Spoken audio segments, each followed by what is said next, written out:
We're going to go ahead and start. Good morning, everybody. Thanks for joining us for our first ever ECICA Zoom meeting. My name is Marla Quinn, and I'm the Grants and Municipal Coordinator here at ECIA. Just a little housekeeping. I believe we have muted everyone. If you have a burning question, you can unmute yourselves, or you could put something in the chat there. But we're a pretty informal group. So, okay. Sorry. Okay, so as far as your continuing ed credits go, we're working on getting those. Holly is going to send out the surveys that we do. She'll email them out to everybody. I know Tricia from Dyersville is working with the coordinator there to be able, so you guys can get credit for this meeting. Okay, so we're going to go ahead and start with our first speaker, who is Michael Hart, and he is the Managing Director, Public Finance with Northland Securities. Michael, are you on? I am here. Awesome. Hi. Good morning, everyone. All right, I will. I have a slideshow so that you don't have to just stare at me for a whole hour, and I hope that any of you will feel comfortable jumping in here and asking a question. I've tried to make this interesting for you in terms of something. I've changed it a little bit to make sure that we're kind of meeting people where they're at today with the world that we live in. And so I'm going to get a presentation going. I had one of my colleagues really need to get this taken care of. Okay, I really screwed up. I just screwed up. I got the checks in one and I did not figure it out until I. Could you please mute yourselves, everyone? Shoot, just a minute. I gotta mute myself. Just a minute.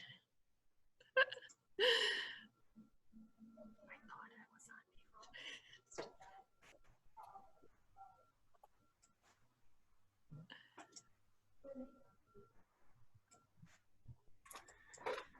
All right. Well, I have my screen shared here. Hopefully everybody can see. Turning off my, I'm going to get this started. So like I was saying, if there's, I guess I would encourage any of you to interrupt me. My goal is for this to be useful for you and an hour well spent. I know it's a little bit of a different organization and setup here, and it's kind of odd for me to give a presentation sitting down, but we'll do it here. So what I had originally planned on here was kind of talking about capital improvement planning and kind of developing a plan for capital projects. And I have some of that in the presentation, but I'm also going to talk some about, to start here, just some of the things that we're paying attention to and watching with the impact of the coronavirus on municipal finance and city governments, and also for those cities that are in the process of borrowing for a project, what things are changing and what things we're watching in the bond market and elsewhere with other kinds of borrowing. So I believe my colleague Chip Schultz is going to join. I don't see him on here yet, but I can get started without him.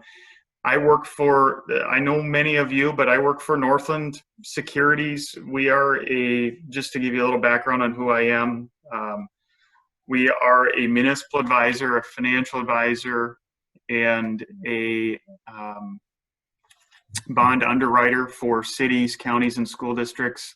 We have our Iowa offices in West Des Moines. We are based in Minneapolis, and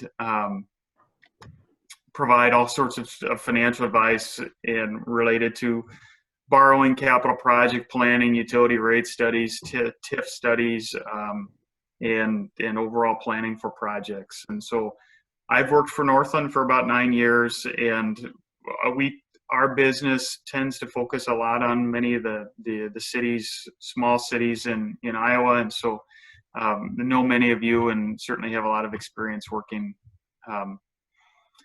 with this kind of community. So I've also done many projects in conjunction with ECIA. I was on the phone with some folks from ECIA yesterday, so I have a lot of respect for the organization and that way. So what I'm going to get started with is just talking about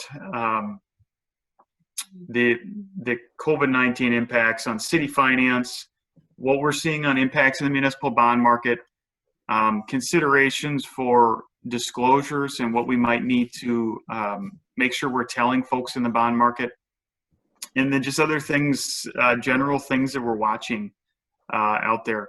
I would tell you that it's still early in the process, and so a lot of these things my goal here today is just to if anything raise your antennas about issues so that you pay attention to them. Hopefully I bring up something that you haven't thought about. My guess is you've thought about a lot of these things, and so maybe to create some discussion here too amongst you for what kind of impacts we're seeing out there, and what could happen as we go forward. So, the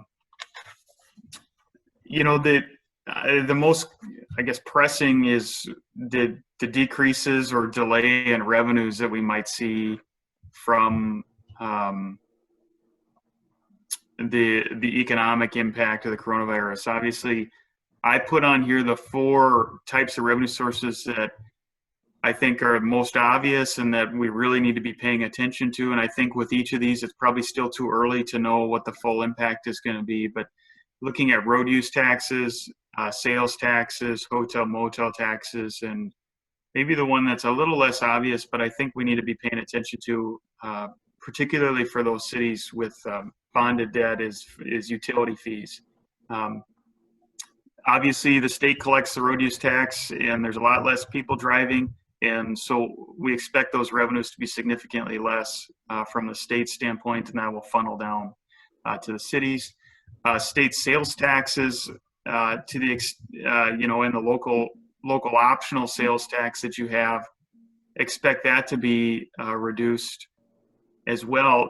It's hard to know how much that will be reduced and for what period of time, but that's something that, looking at the way that you use that money and what flexibility you have there, maybe you have projects that you could put on hold for some period of time until we understand those impacts. The hotel motel tax, for some cities, this is a really important revenue source. For others, it's less important, but obviously occupancy rates at hotels are significantly decreased. I think the most interesting of them, those first 3 though, the road use, sales, and hotel motel tax, it's really a matter of kind of wait and see how that progresses over a period of time. The most interesting, and the one that you have the most control over at City Hall, is the utility fees.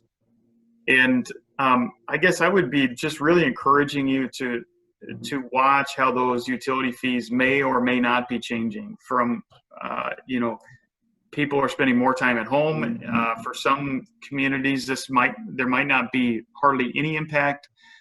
For others, I think particularly paying attention to those large users and industrial commercial type of users that are, for many particularly smaller communities, make up, in some cases, a very large component of the overall usage and revenue of the utility. And so making sure that we're really keeping our eye on the ball with how those things are changing. And, I think the bottom bullet point there is we're in a different type of recessionary environment, and I don't even know exactly what it'll be called at the end of the day. But one of the things that's true anytime we go through major financial impacts is that local government finance usually sees the impact of major economic downturn later than private business, and sometimes significantly later. And so, a lot of the private business changes are going to going to really see the impact here as we're in the lockdown, and local governments will probably be seeing that kind of on a delayed basis. So I see my colleague Chip. Chip, do you want to introduce yourself here? Yeah, good morning, everyone. I think another item potentially to add to this slide as well is, and this is what's I think even more unknown at this point, is the collection of property taxes. How will those be delayed? And that'll primarily be driven by what's the unemployment rate, how many people are just frankly not able to make their property tax payment. Those will be due at some point and need to be paid at some point, but that falls more in the category of that revenue source will be potentially delayed for some period of time. And then that gets, to the point of municipalities starting to look at what's your historical tax collection trend been, and then what would you expect that to be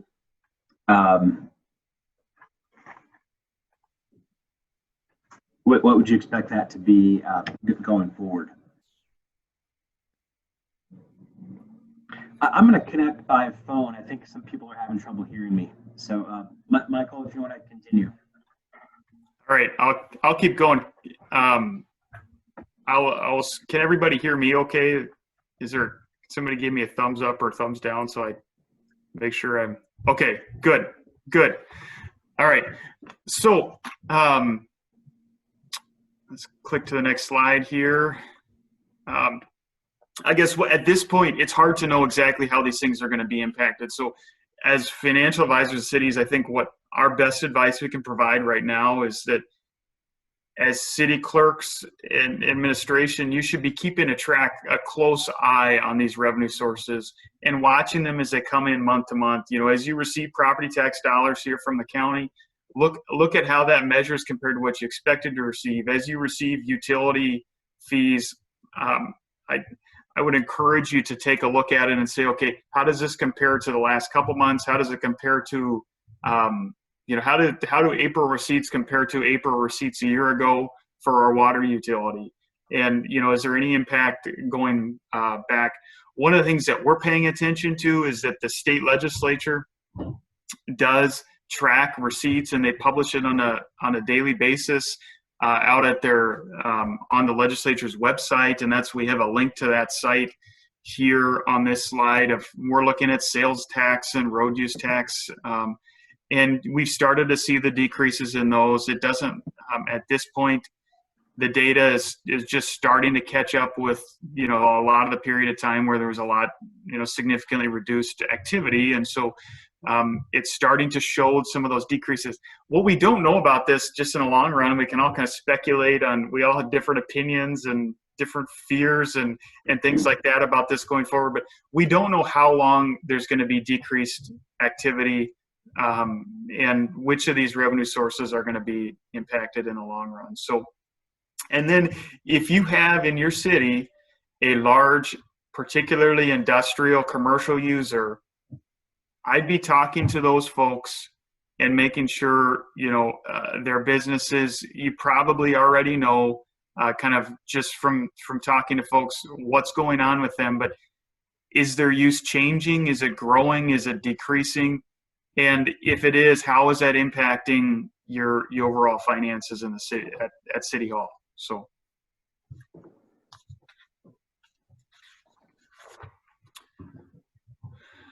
All right. I think one element that I hope people can hear me a little better. I changed some of the speaker connections. That some cities that we work with are starting to contemplate relate to really something that normally cities would not consider in a typical year, and that is doing a borrowing for funding of operations. It really comes down to how do you maintain an adequate level of city staff to meet the service needs of your community, and how do you maintain police protection? How do you maintain fire protection?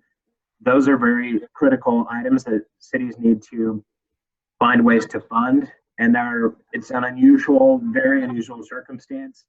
I know some are contemplating borrowings. We're in the middle of working on several right now.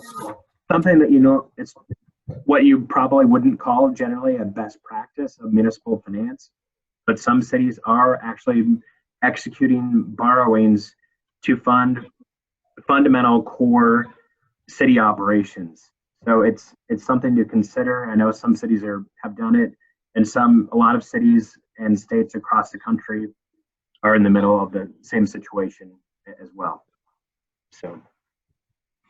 And as you look at the, you know, as you assess this and continue to assess it over time, it'll be, you know, continue to watch those things, particularly on your city finances. Look at those things that are fixed costs that really are difficult to change, whether or not it's within any particular fund, whether it's your general fund or utility fund or others. But, you know, particularly those things like salaries, utilities, bond payments, you know, keeping the lights on and all of those things that you really can't change without major modifications. So really looking at those variable items in there too.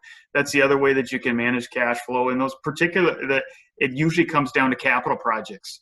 The things that are, you know, is there things that we could delay or take a new look at? Or, you know, we've seen the opposite too on this. We've seen some cities say, look, you know, there's less traffic on the roads, or there's less traffic by the school right now. Let's use this as an opportunity to fix that sidewalk we've been wanting to fix that goes up to the school and isn't going to disrupt things. We have a little bit more time. And so paying attention to those things, what kind of opportunities does it provide for you? Does it cause you to go back to the drawing board and making sure that you're not just kind of moving forward without thinking about, okay, does this provide an opportunity? Does it create a cash flow problem somehow? Is there a way we could avoid the cash flow borrowing through, you know, delaying or changing some of the items that are more variable in terms of or discretionary in our budget? So we thought that it would be interesting to kind of follow some of this discussion up with an idea of what's been going on in the markets. And I'm sure for any of us who read the news, you've seen that since the middle of March, markets generally have been chaotic, volatile, very different. I have this comic hanging up in my office. I think it's a kind of a funny representation of, you know, when you talk about markets, sometimes there can be this idea that there's an underlying force that, you know, kind of determines this, and folks pay a lot of attention. We'll talk about what the Federal Reserve does, but the Federal Reserve only has so much control over what actually happens in the market. In the short run, markets tend to be very emotional and reactionary. They react to news and sometimes kind of dramatically, and we've seen that to an extent in the last 2 months that probably has never been seen before in you know, in this lifetime. And so, but when you start to look at markets in the long run, they become more fundamental. It goes back to, you know, what is the real underlying security? What's the real underlying credit of the particular type of investment, whether or not it's a stock or a bond. You've seen stock markets have been incredibly volatile. For municipal government, we're paying attention to bond market interest rates. And there have been, you know, I think what this comic shows you is we've been in a time where the federal officials at the Federal Reserve and at the federal government have been doing everything they can and thinking of any way they can to keep things moving in the right direction. But it will be interesting to see if it was too much, not enough, or what kind of long-term impact it might be having. So some of the kind of particular impacts we're seeing a lot of increased market volatility. So the kind of tone of what's going on in the market is changing a lot from one day to the next. And there's continuing to be a lot of that change. We're, you know, as we work on, and this is true for cities that are in the bond market, but also for cities that might be borrowing, you know, directly from a banking institution, you know, on a smaller basis, or you're also going to be seeing a pretty significant impact in terms of interest rates on your investments that you hold for the city. CD interest rates have dropped dramatically. The Federal Reserve took swift action in March to reduce their underlying interest rates. When you hear the Federal Reserve talk about interest rates, what their interest rates impact is short-term investment rates and borrowing rates. So really, they typically impact the most those years, from 1, 2, 3, maybe even out to 5 years. Longer term rates really are more a reflection on what the market's opinion of long-term economic growth and long-term economic conditions are. So one thing that we've seen that has never been done before, and we're watching closely, and it's not going to impact small cities directly, but it will impact you indirectly, is that the Federal Reserve has created a program that's called the Municipal Liquidity Facility. And so the Federal Reserve, for the first time, is setting up a program to allow cities, counties, and states, large cities and counties, and then state governments to borrow directly from the Federal Reserve, which has never happened before. And they're setting up a program that way to try to stabilize municipal markets. We saw sometimes in March where things were just extraordinarily volatile, and there were some issuers that really paid, that were either had to delay financing or paid a much higher interest rate than they expected in order to complete the financing. So I have here a couple of charts, and I think this will give you some concept of what I'm talking about here. So each of these lines represents a year of the bond buyers index. The bond buyers index is a municipal market index. It's kind of like watching the S&P 500 for stocks, or the Dow Jones Industrial Average. You see those things quoted on the news. The Bond Buyer is a newspaper that's published for people like Chip and I to read and learn about, specific bond stuff. This is their average interest rate of a 20-year municipal bond, 20-year AA rated municipal bond. And you can see, so in this last, 2 months, really, you can see that black line represents 2020. You can see the up and down of this index, and it really is changing. This is only published weekly, and if you were publishing it daily, it would be even more up and down than what is shown here. So it's a challenging environment in terms of overall of volatility. But when you look at that over the long run, and that's what this next chart shows, it's still an extraordinarily low cost time to be doing projects. And that's reflected not only in bond market rates, but if you're a city that's borrowing from USDA or from the state government through the SRF program or from a local bank, these underlying rates kind of all over time move in conjunction with each other. And so you'll see a really low cost of borrowing. This chart goes back to 20 years showing this bond buyers index. And you can see we've had other points of extremely low rates back in 2013 and 2016 were the two previous times. But we've hit points on this bond buyers on this index here that have been lower than we've seen even in those very low rate times back in the last few years. And we've seen rates that have been as low as they've really ever been.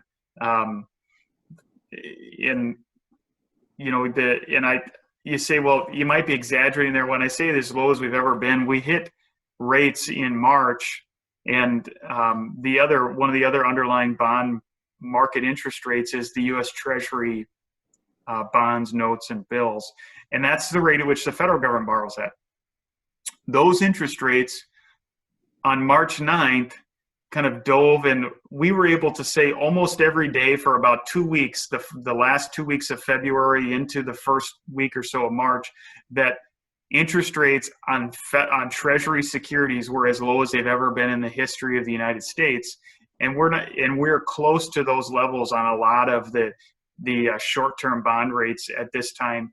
The 10-year U.S. Treasury had never been less than 1% until we hit the first week of March. Today, it's at about 0.7%. It was down as low as 0.4% at one point in time. And so you can see we're still at an exceptionally low-cost time to borrow, but the volatility of the market and the kind of the short-term emotional or reactionary posture of the market because of the environment we're in you can be strategic in terms of how you think about creating, yourself as a city some flexibility to understand where things sit at the time and the day that you might be locking interest rates, and making sure that, if your project has some flexibility, some adjustments you can make to take advantage of that, and whether or not you're in a time where the market's got a bad tone or a good tone to either move more slowly or more quickly to try to take advantage of that. I mean, in this type of environment, having some thought about that can mean saving a lot of dollars for cities. And so being careful and talking with your financial advisors for your city about what is the right time, how does the market look, and are there things that we could do in terms of how we're going to go through this financing process, whether or not it's a bond or with the bank, to make sure that we're minimizing the interest rate and accessing the market at the right time. So, all right. Any questions as we just take a deep breath?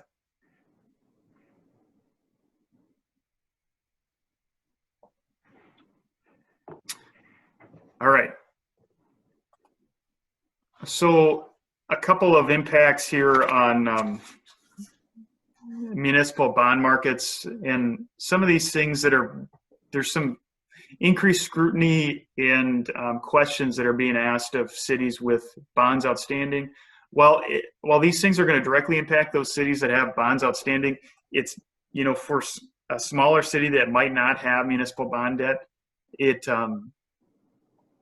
I think these things actually raise some good questions, and the idea that somebody that is invested in your city and has lent the city money is probably more curious about these things means that you as a city clerk ought to be more curious about them too, because these folks are kind of watching these things on a holistic, maybe more global basis. But there's increased scrutiny on credit quality for bonds. There's more questions being asked of, how is this going to be paid back? Who is the underlying source of payment? Is it a general obligation bond? So, who are the primary taxpayers? If it's a utility revenue bond, who are the primary utility fee collectors? And what does their business model look like? One of the examples of a financing I worked on a few years ago that is, I think relevant to today is that I was working with a city that had a major egg processing facility, and they were about a 10% user of the water utility, and we were issuing water revenue bonds. That utility, that egg processing facility, got the bird flu. They had to clean out the entire facility, stop operations for 90 days, get it clean. Sounds a lot like what a lot of places are doing now. And then start things back up. And so we had to watch closely what happened. How do we describe this to bondholders? How is it impacting the revenues of the utility? Can we make bond payments? Can we meet our other obligations? Bond payments aren't the only obligation. There's lots of other things, and we kind of focus on that, and that's certainly what the bondholders care about. But if there's something like that happen or is going to happen, how does it impact us? And the other thing is, as there is a lot of headline news going on about state and local governments. It's going to happen in every state as they publish new budgets, and the deterioration of state finances, which have been by and large very strong in the last few years, across the country, because we've been in a pretty strong economic environment, very stable economic environment. That means that tax revenues are stable and growing, and state budget issues are significantly less. And there's going to be a lot more scrutiny on that. And even though they're not writing an article about your city in the newspaper, they might be writing an article about the state of Iowa or the state of Illinois or the state of, Wisconsin. Those things shape how lenders to cities view the city, and they shape the cost to which the borrowing comes at it, because they know also that those statewide budgetary pressures trickle down to local governments. And so there is a lot more scrutiny and kind of questions being asked here of municipal securities. One example of this, I think, that kind of hit home for me, and if any of you out there are Hawkeye fans, this will hit home for you. The Iowa Board of Regents sold a bond issue, or attempted to sell a bond issue, a couple weeks ago that was ultimately backed by the revenues from Kinnick Stadium and Carver Hawkeye Arena, among some other things. And they were not able to get an investment bank to bid on those bonds the day that they went through that process, because I think the underlying really concern was, well, why am I going to, I need to know more about this. If we're not going to, we don't know if we're going to have college football this fall. I certainly hope we do. But if Kinnick Stadium isn't operating and isn't bringing in revenues at the university, how are these bonds going to be paid in a time when usually you would think, in the state of Iowa, there's a few things that you can count on, and that's certainly one of them, is that people will be interested in Iowa football and Iowa basketball games. And so that, I think, kind of created a wake-up moment for me in terms of there is going to be increased scrutiny on these things, and you need to know the unique aspects of your community as you're talking in financing projects. So.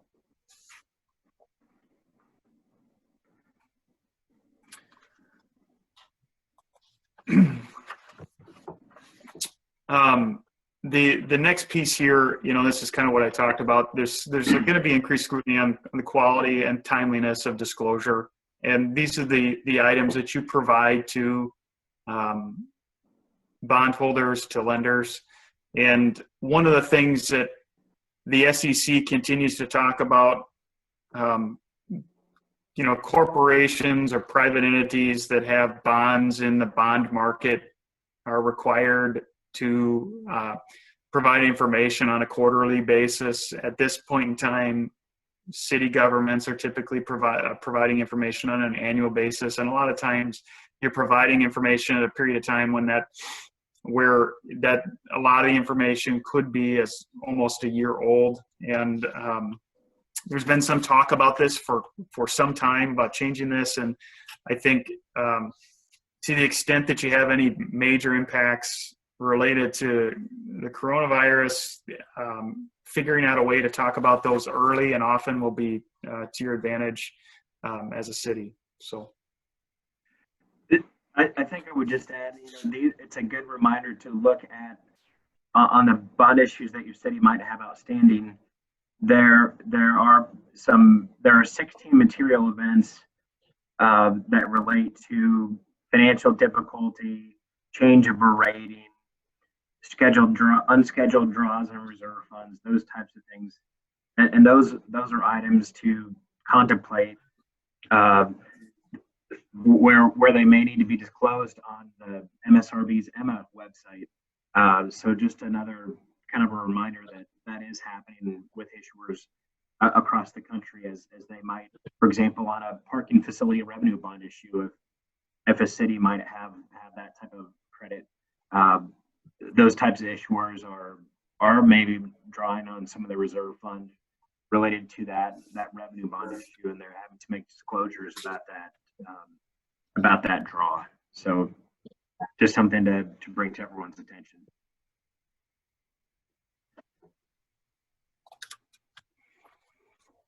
Here's a statement from the SEC. They're continuing to focus that, they want folks, to the extent that they can identify things early, to be transparent about that. And that's really what is shown here. This came out last week, last Monday. If there are significant effects on a municipal bond issuer, providing that information, as much information as possible, and being as transparent as possible will be important. So the next thing that we're watching, there's been 3 rounds of stimulus bills from the federal government, and so we've seen impacts of that. A lot of it has been focused on making sure cash flow for private industry is solidified and keeping businesses in operation. And hopefully they did enough to keep a lot of folks moving. In this stimulus 4 legislation that's being talked about, there is kind of an increasing push to make sure that we're taking care of state and local governments. Now, I think it's looking like it could turn into a partisan issue, which might mean that nothing really significant gets done, but it's hard to know at this point. Things that we're watching that might really directly impact you is, if there is some kind of direct federal aid to state and local governments that you might see or get passed through to you, even if the federal government is, even if the federal government is only providing money to states, it certainly will be a positive impact because of city reliance on structure and state governments, of the state government's impact on local government finance. So the other things that we're watching in 2009 and 10, as a part of the stimulus bills that they passed at that time, they did a direct pay bond program called Build America Bonds. There's possible that something like that could come back. It'd be an alternative to tax exempt bonds and could create an even more favorable borrowing environment for cities, depending upon how that program is set up. Another thing that we're watching closely is the bank qualification limits. So we are, one of the things that the IRS regulations does is that for issuers that borrow less than $10 million in any given year, which is most small cities in Iowa, you get the borrower or the lender to the city through buying the bonds or the bank loan gets a special tax write-off advantage, and it causes you to have lower interest rates. And so there might be some changes to that expand that program that would be advantageous. And I think the last item on here that I think is the most important is that we are in a time of very low interest rates and could continue to be lower. And given that, the federal government took away from local governments using what's called tax-exempt advance refundings. It's really a refunding of a loan or a bond issue with tax-exempt loan or bond issue in advance of the call date, or every time you issue a debt, you typically have a prepayment feature in there that, and for most bond issues, in today's, it would be somewhere between 7 and 10 years from when you originally issue the bonds. It's the first date at which you can prepay. An advance refunding allows you to do that in advance of that call date to lock in current interest rates. We were doing this on a very regular basis for cities prior to 2017, when they did the tax reform bill and did the federal tax cuts in late 2017. They took this away. It was really, frankly, a way the Congressional Budget Office said taking this away is worth this amount of money to the federal government, to the federal treasury, and it was a way for them to make their tax cut look neutral, revenue neutral over the long run. And although it really was, especially in a time where there's there's a lot of an opportunity with short-term interest rates, which affects refundings.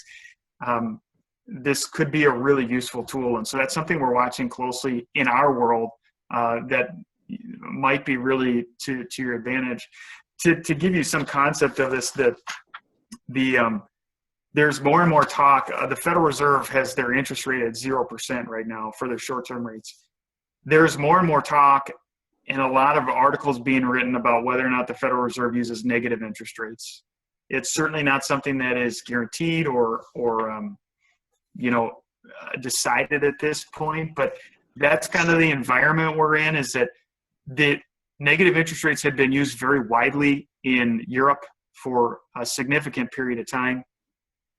And so it's a tool that's available to them, but if that's became the case, you would expect to see borrowing rates for city continue to go down, and refinancing of current debt that you thought was already at a very low interest rate could be very advantageous to you. So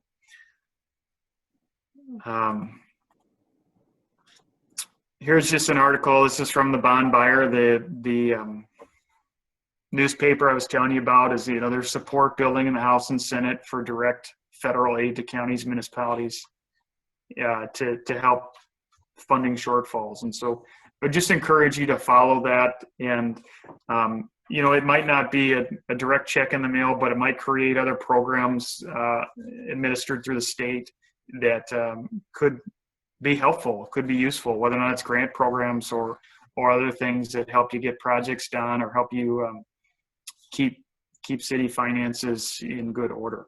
So that's what I had here in terms of part one of this presentation, and kind of talking about some of the things that we're paying attention to in our world on the COVID-19 impacts of municipal finance and municipal borrowing, and just curious if there's any questions that folks might have at this point. I have a part two here. We can, so we'll fill our hour up, but want to hear any specific questions from folks at this point. I do see a question. Okay, I see one here on the chat. It says, hey, how does a negative interest rate work? Yeah, so the interest rates have actually been negative I'll just take an example of Germany for probably close to 5 years. And it's been a long time. And so what a negative interest rate is that, somebody lends you $100 and you only have to pay them back 99 at the end of it. And so why would you ever work in that kind of environment? You'd work in that kind of environment because the economic growth was such that you did not expect interest rates, or the inflationary and economic growth would create any inflation over time, and the value of that dollar in the future might actually be more than the value of the dollar today. Usually the thinking is that the value of the dollar in the future is less than the value of the dollar today. And it would be a pretty dramatic shift for interest rates for a city to actually be negative. But we did see a period of time where very short-term borrowing rates for the federal government were less than zero. We saw that in the last couple months. The federal government could borrow at negative 0.1% for some period of time, or those interest rates were trading there. And so it's really a reflection of the fact that, there's the economic growth makes the value of the dollar tomorrow more valuable. So other questions, either through the chat or if you want to unmute yourself, that's fine too.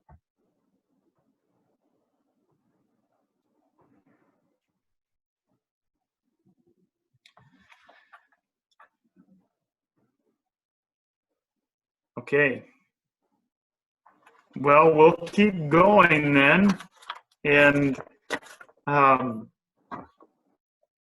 think I'm going to do most of the talking, since it sounds like, or it looks like Chip's connection is a little bit difficult for some folks to understand, but he can jump in here as I miss anything.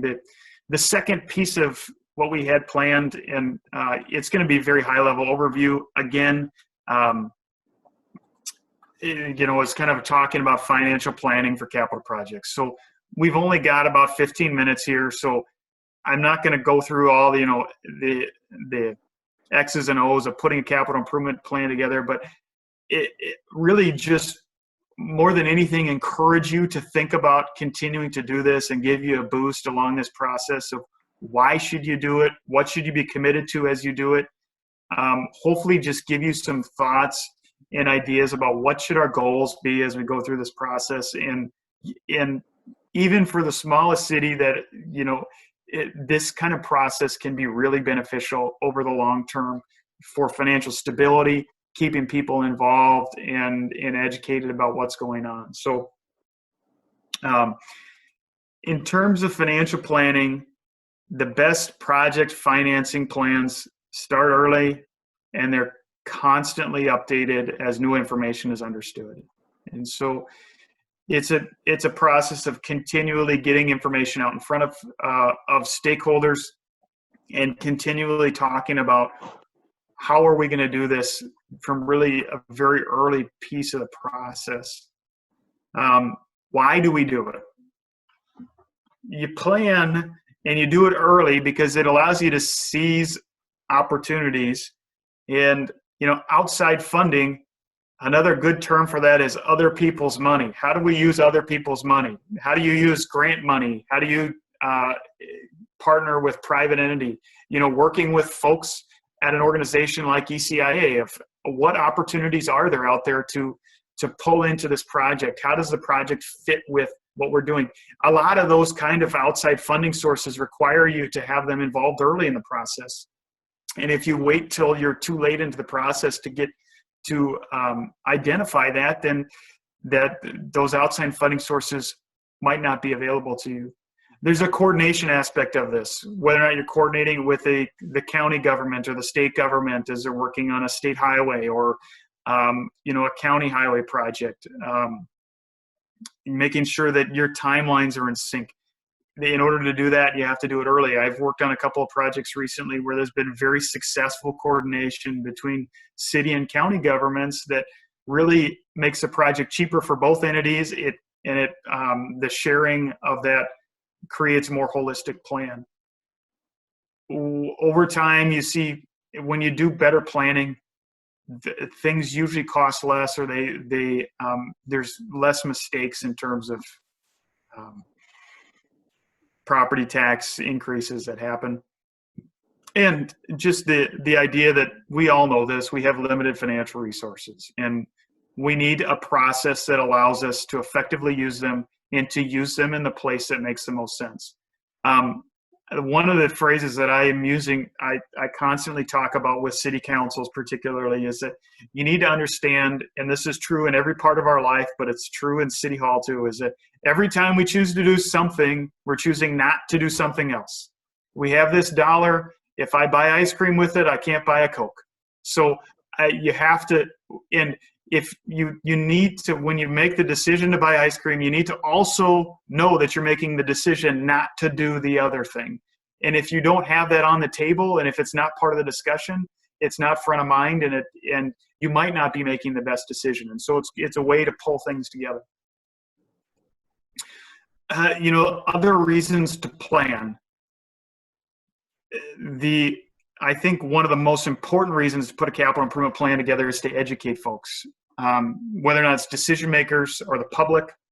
And we're going to talk in the next hour about getting a bond referendum passed, how to get voters to vote yes. And this is a piece of it. And educating early and often is really, really important to the overall process, and getting decision makers involved in this. Sometimes I think we can, at City Hall, sometimes we're so used to things, we get into understanding things that we forget that the information might not be as obvious to other stakeholders as it is to us because we work with it on a day-to-day basis. And so taking the time to build that education process, and through that you build commitment to act. It allows time for decision making. It allows projects to exist over a long period of time as decision makers change, and you continually have the plan available, continually updated. You allow new councils to modify the plan, but you make sure that they're making decisions about it and things keep moving. It's a way to keep the ball moving forward on projects. And the other reason we plan is to avoid problems. We're trying to avoid sudden large increases in property tax levies or utility rates or other fees. We're trying to avoid emergencies that could be caused, whether or not it's through deteriorating infrastructure, facilities, or other problems. And, frankly, we're trying, for cities that are more in a development mindset, how do we create the environment, the needed support for development? When you're talking to a developer, how do you show them what the plan is? When a developer asks you for city help on a project, whether that's through TIF funding or through other sources, how do you know that it fits with your broader plan? When they ask you for that help, how can you answer the question, what else are we giving up if we choose to do this? And I think building a plan creates a construct for answering those questions and at least bringing more things to the table as you talk. So we're providing funding, on a priority basis within a plan creates firm boundaries, and it allows you to identify things that are priority on a priority basis. You can create stable payments and tax rates over a period of time. And it's easier to do when you look at a wide range of projects instead of just one project at a time. And you can make sure that you're getting things done before projects become a crisis.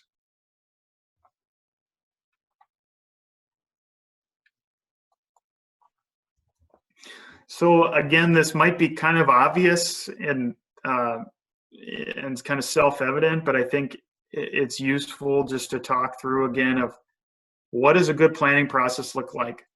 The first thing is identify the scope of the plan. Is this plan going to cover our street projects? Is it going to cover all capital improvement projects? Is it going to cover our utility infrastructure? And define the scope within that. Is equipment purchases within this? Is buying a fire truck within this? What's the scope of the plan? And then you identify and describe the projects. What projects are on the table? Put everything on there, anything and everything that people have talked about. And then you create some priority to the projects, and you typically need to involve lots of stakeholders in that, whether or not it's your public works folks, it's city council folks, it's other, for other types of projects, it could be, the public as well. And develop a funding plan for each project that fits together with the whole. And then it creates a timeline, with a defined action plan, required action. So for some of these things, a lot of times, if you've defined a project and put it on a timeline, it provides you kind of a clear path of, okay, when do I need to start researching grant funding? How can we put other plans in place in terms of making sure that we're getting other debt paid off so that we create opportunity for this, or we're increasing fees slowly over a period of time so that we're not doing something large all at once. And of course, as a part of the process, you can use others to help you. Whether or not it's a firm like Northland to help you with the financial piece of this, I think with a lot of good capital planning, it starts working with a good city engineer to help you identify projects and potentially identify costs related to them. Working with a firm like Northland to help develop finance plans, but also working with planning consultants and other grant experts like ECIA, your legal counsel, in bond counsel. And this is one of my I love this comic. I'm a consultant. I'm here to help you with consulting. So sometimes that's what we feel like. I'm sure you feel like that too when you're talking to us sometimes. But I think, without going through detailed firm steps, slide, of what do you do and what does it look like? It's less important what it looks like than it is that a good plan looks like this. It's easy to update. You know what it looks like. You're comfortable with it. You don't have to hire a consultant to help you update it because it's so complicated, okay? Maybe you hire them to get it set up and get it going and help you understand it and help you put some good things to it. But it should be something that's easy to update. It should be something that's specific enough to define action, but not so specific it prevents updates. So it should be specific to say, we're doing this project. Here's our best cost estimate on it. Here's when we're going to do it. And if that's the case, all of these things are what needs to happen before it. But if that project gets moved out 3 years, it's easy to change. It's easy to update. It's not a process that takes, $10,000 and 6 meetings to do. This is something that a good plan is set up that is easy to change. A good plan, again, has a clearly defined scope in terms of it can't be something that or we need to make sure we know what things are not included in it so that we can make sure we're not forgetting about those things. If we don't have our $500,000 fire truck in our plan, in our overall plan, we still need a plan to figure out how to pay for that because fire trucks cost way more than they should. And so we need to make sure that we have funding for that, or maybe we need to change what the scope is so that it's in there. And then the other piece of this, it should be regularly reviewed by key stakeholders. So creating a process, and again, it doesn't have to be specifically defined. It can be something that works for you. For some cities, it's a matter of creating a subcommittee of the city council that reviews this on a semi-annual or annual basis and then presents it overall to the council. I've seen that kind of process work a lot. It could be something, in my experience, when you're doing kind of capital planning and putting things together, the best time of year to do it is typically in the fall to early winter. And so that if in October, November, December each year, if you're doing this on an annual basis, updating your plans, you're working through this, making sure you have the priority right, making sure you have information that you need so that as you get into budget season in the first quarter of the year, you've talked about those things. Because one of the things that I think happens in City Hall is that we try to cover too much information in a single meeting because we meet once a month or we're trying to make major capital project decisions at the same time as trying to figure out how we get through our budget to set our tax levy. And it's hard to make those decisions all at the same time. They're interrelated, yes, but if you've done some of the work of having a plan together and you put it in front of folks and you have it kind of identified and, your plan for the coming years by, in that fall time frame, as you get through the budget, I think it can make your life a lot easier. And so those are, but it's more about creating a process. It doesn't have to be hard. It doesn't have to be complicated. But it needs to be set up so that you can get ahead of things. You can avoid problems. You can educate folks. You do everything you can to use other people's money. You can take advantage of potential market opportunities when you talk about financing, like what we're seeing right now. The more flexibility you can create for yourself, the more opportunity you might have to minimize the overall cost to the city when you're doing a project. So that's kind of my spiel, or my quick 15-minute spiel about capital improvement planning. And I have Chip and I's contact information here, and certainly happy to take any other questions from the group.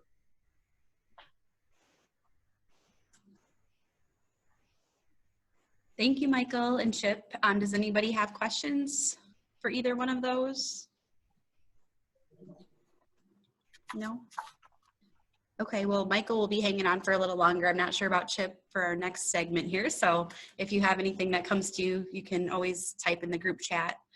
I'm sorry I didn't introduce myself earlier, but I'm Holly McPherson, Manager of Special Projects. So thanks for everybody for joining us today on this Zoom meeting. And feel free, if you have to leave for a little bit and want to join later, you know, you can come in and out. Just use that same link that we provided. If you get disconnected, same thing, just we'll be at this link, so you can always reconnect. We're trying to note who's coming in and out just for attendance wise, if you are receiving IMFAO credit. So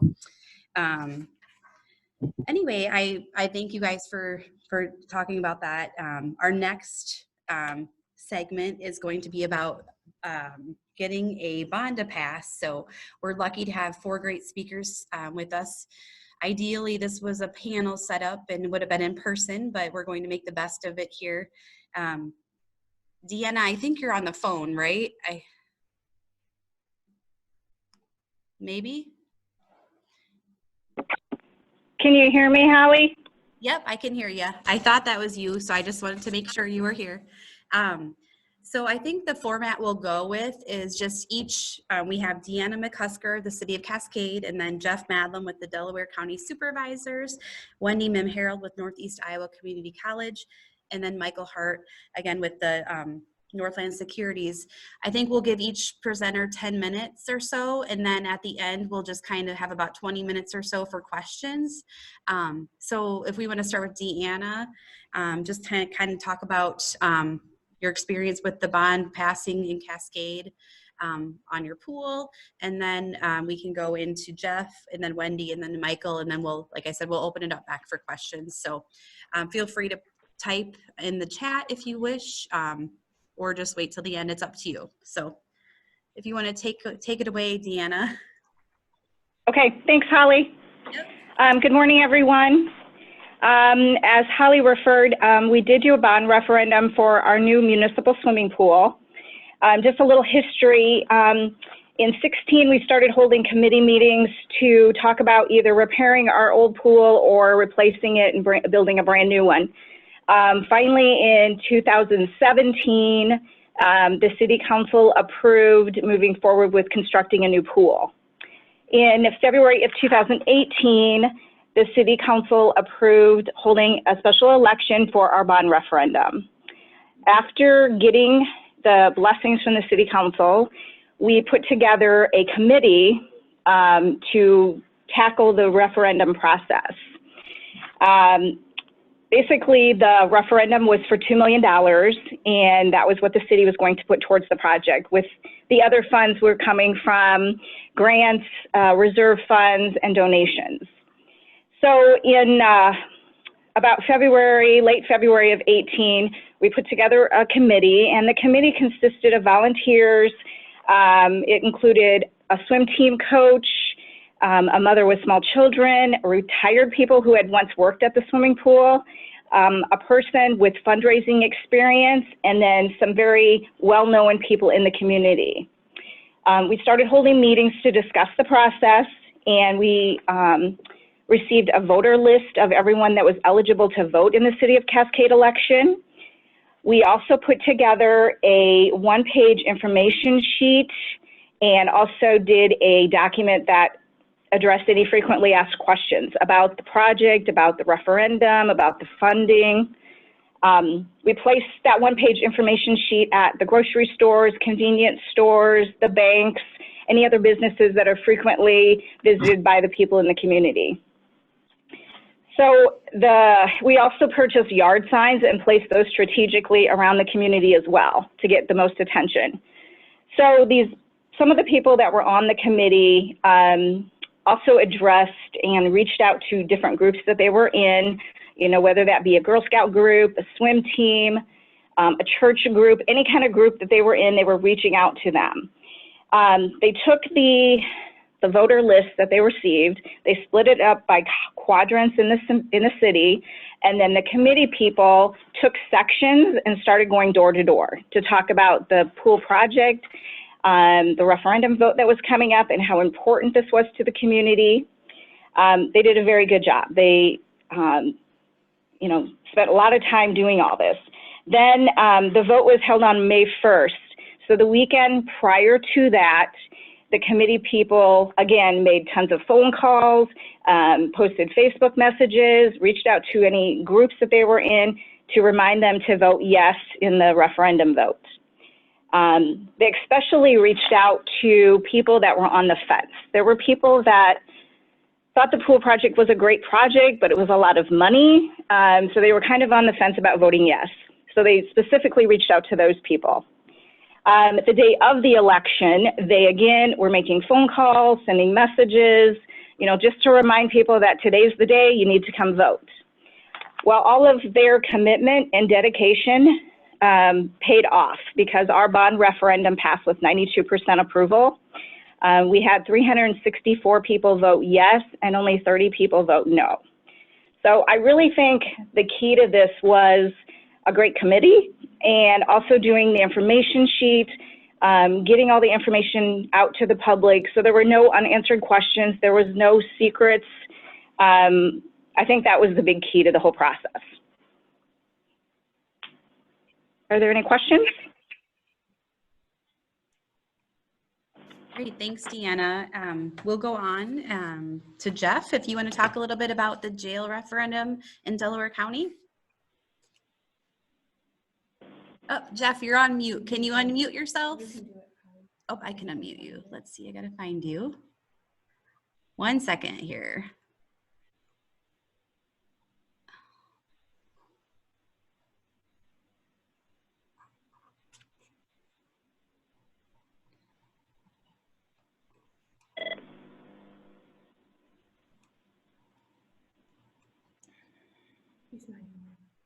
Oh yeah, okay, great.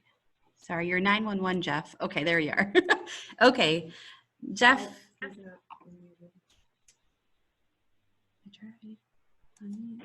we go. Okay, Jeff, take it away. Sorry, I didn't see you were under 911. Oh, thank you, and thank you everyone for having me here. I want to talk about our new jail that's right now being built. We started out in 15, put a group together to try and see some ideas throughout the county. We picked a pretty good group. We also picked a couple on our group that were not positive because we thought that we should have a variety, not just all yes people. So we wanted impact from everyone. And so we met a number of times. We had to vote and we came up with 58% out of 60, which we assumed it may not pass the first time. We had anticipated to rebuilding our current jail and then adding on partially new.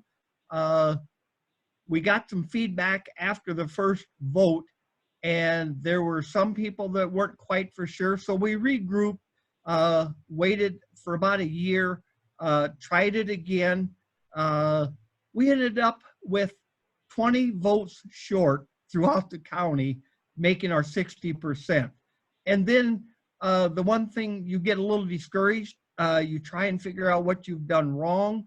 And so we regrouped, and then we went and decided to go with a brand new facility.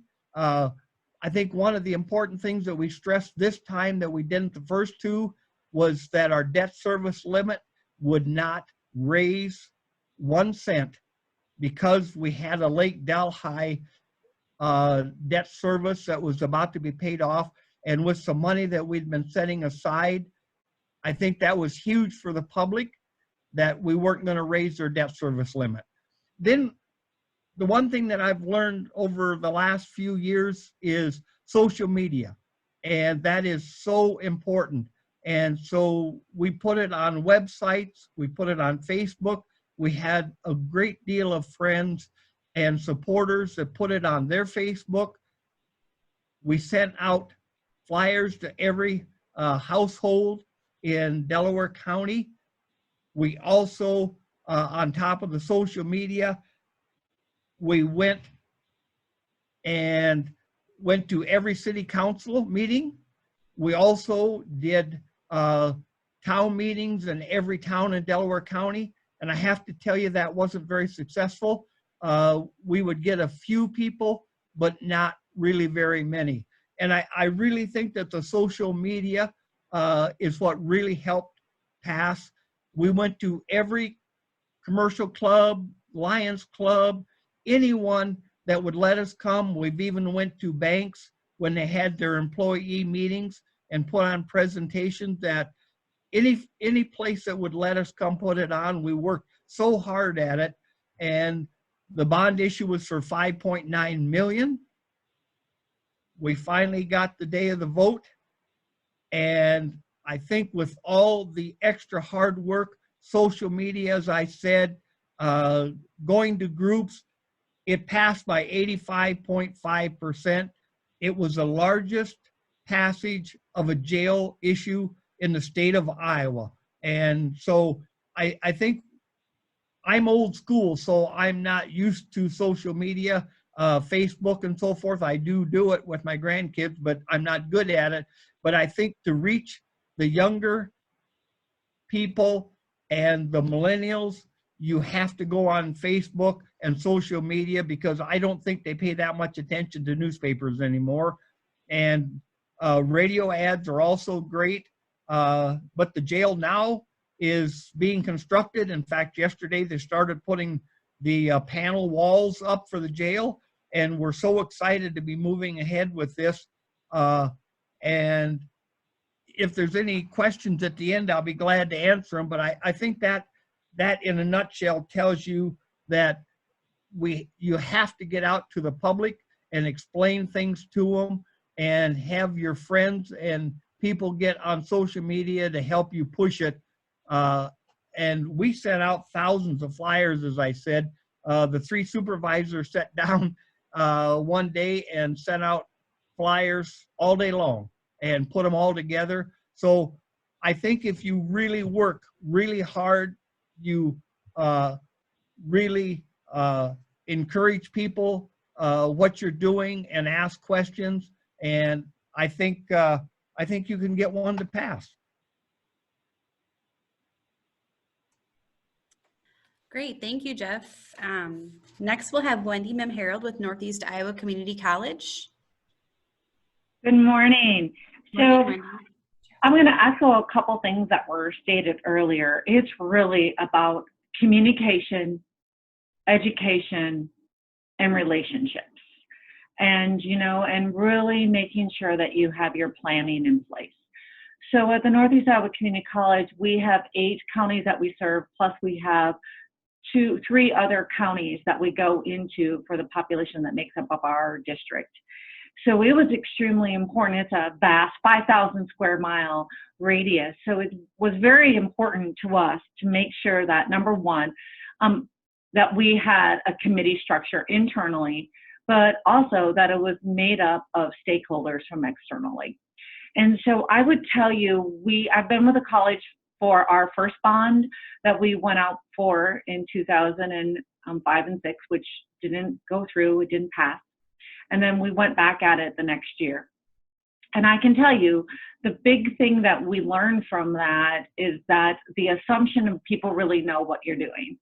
So it's education of what you're doing, making sure that you really have out your facts, the impact that it's going to have on the community, the why you're doing what you're doing, and the how you're doing what you're doing.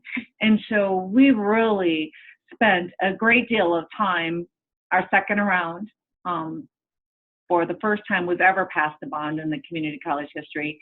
We really spent a great deal of time of getting what I just set out, our educational, our impact to the community.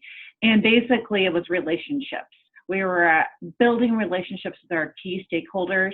We had key stakeholders in every community that we did information sessions to teach them on our impact, the why and the how. We had fact sheets for each county that stated the impact, the why, and the how for each community. We also sent out information to cities, counties, We went to every one of the school boards and spoke about what we were doing. We also did editorials. We had information and that we sent out in flyers and in social media. But I would tell you where we had our greatest impact was relationships. Going to all of those Lions and Rotaries and Chambers and Economic Development Group and really any group that would be willing to talk with you. We did considerable numbers of one-on-one visits with key stakeholders in all of our communities. We also made sure that in all of our communities that we were showcasing the success and the impact on that community, as well as having students and businesses speaking for us. So we always made sure that we had that personal story. So the why in the education with the story, why it's important, how it's impacting you, how we're changing lives. So we were very intentional, and we were able to pass our first bond in 2008. And then in 2018, we went for an extension. And we used that same methodology of a very intentional using our stakeholders, making sure that, and I mean using our stakeholders in a positive, not using, but really making sure that their stories were told and that they were helping to tell the story for us. Because sometimes people will listen more strongly from another constituent versus from you yourself. So we really wanted to make sure that we had those key folks that are in every community that was helping to educate on what we're doing. We also were able to show how financially it was going to impact, and that's very important. You need to answer that financial question. How is that going to impact me? And then also making sure that you explain in detail of what your plans are going to be.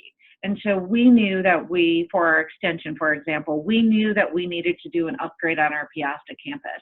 That facility hasn't been touched since it's been built, and it needed that infrastructure. Not very sexy, but it was something that it was essential to keeping that the infrastructure of that facility moving forward. So we were able to talk about that, but also be able to talk about how we were enhancing our security for our camera system for our schools, what we were doing for our K-12, what we were doing to bring additional programming to our college to be able to serve our community. So the why factor and how we're using those dollars were extremely important. I would tell you that our first bond in 2008 passed in the 70%, 60 to 70% in each county, and we were at an average of 84% plus really in some of our counties, a huge impact. And I think one of the key things is that once you have that bond and you may go out for another, it's really important that you're keeping and maintaining those relationships and information and sharing what you're doing with those dollars and celebrating the outcome so that your constituents know what you've done with those dollars, because you're continuously building that relationship because you never know when you're going to go back out. So I think it's very important to maintain those stakeholders, continuing sending out that educational materials, really making sure that you are thanking your constituents for their support. I think that that's something that we continue to do from our bond passage in 2008 through our bond passage in 2018, which was really our big percentage of increase from all of our counties of support. It was just overwhelming, and one of the highest in the state of a community college bond ever passing with approval rating. And that's because we kept in the forefront of educating, informing the why, the impact, and the how. I can absolutely answer more questions once we come at the end for Q&A. So that's all I have for right now. Great, thanks, Wendy. We'll move on to Michael Hart with the Northland Securities. Michael? All right, I'm back. Well, good. I appreciate the comments made by each of the other folks here, and I'm going to just pick up on a couple things, try not to be repetitive. Some of the notes that I have already been stated, but one of the things I think I'll pick up on, so I've worked on bond referendums as a financial consultant for swimming pools and city halls and school district buildings and many county jail projects and all sorts of, across the gamut of things. And one of the questions, you get is how early do we start talking to the public? And I think, for one of the best answers I heard this of as a now retired superintendent of schools, he was asked that question in a kind of a panel similar to this. And I heard him say, well, I'm always selling the next referendum. And so the idea that there's a concept of, you need to be constantly talking with your community. And it's the same thing I was talking about a moment ago with the capital project planning is we have an assumption at City Hall. And I mean, I can be guilty of this too. We get so myopic, so focused on our own world. We just think that because we're in the public eye and our meetings are held publicly, sometimes we assume that people know more about what's going on at City Hall than they do. Most people don't, is my experience. And it becomes real obvious when you go out to the public. It's part of the reason it's hard to get people to come to those community meetings. Sometimes they're successful.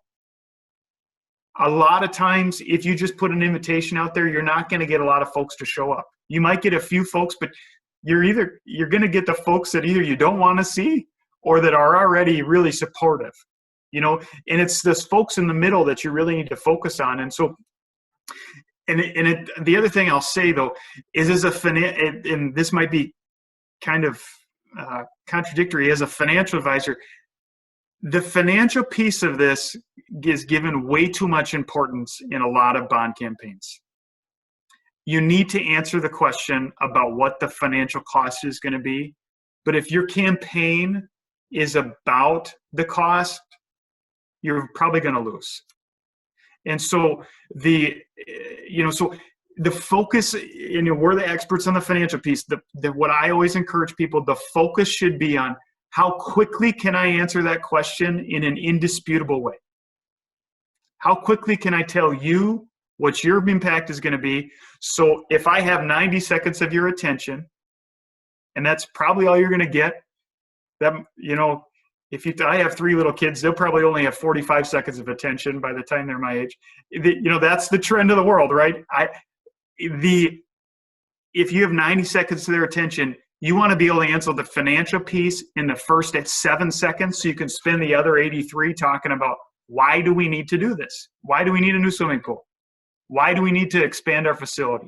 Why do we need a new jail? I mean, that's the important part of any of these discussions when you're talking with your community.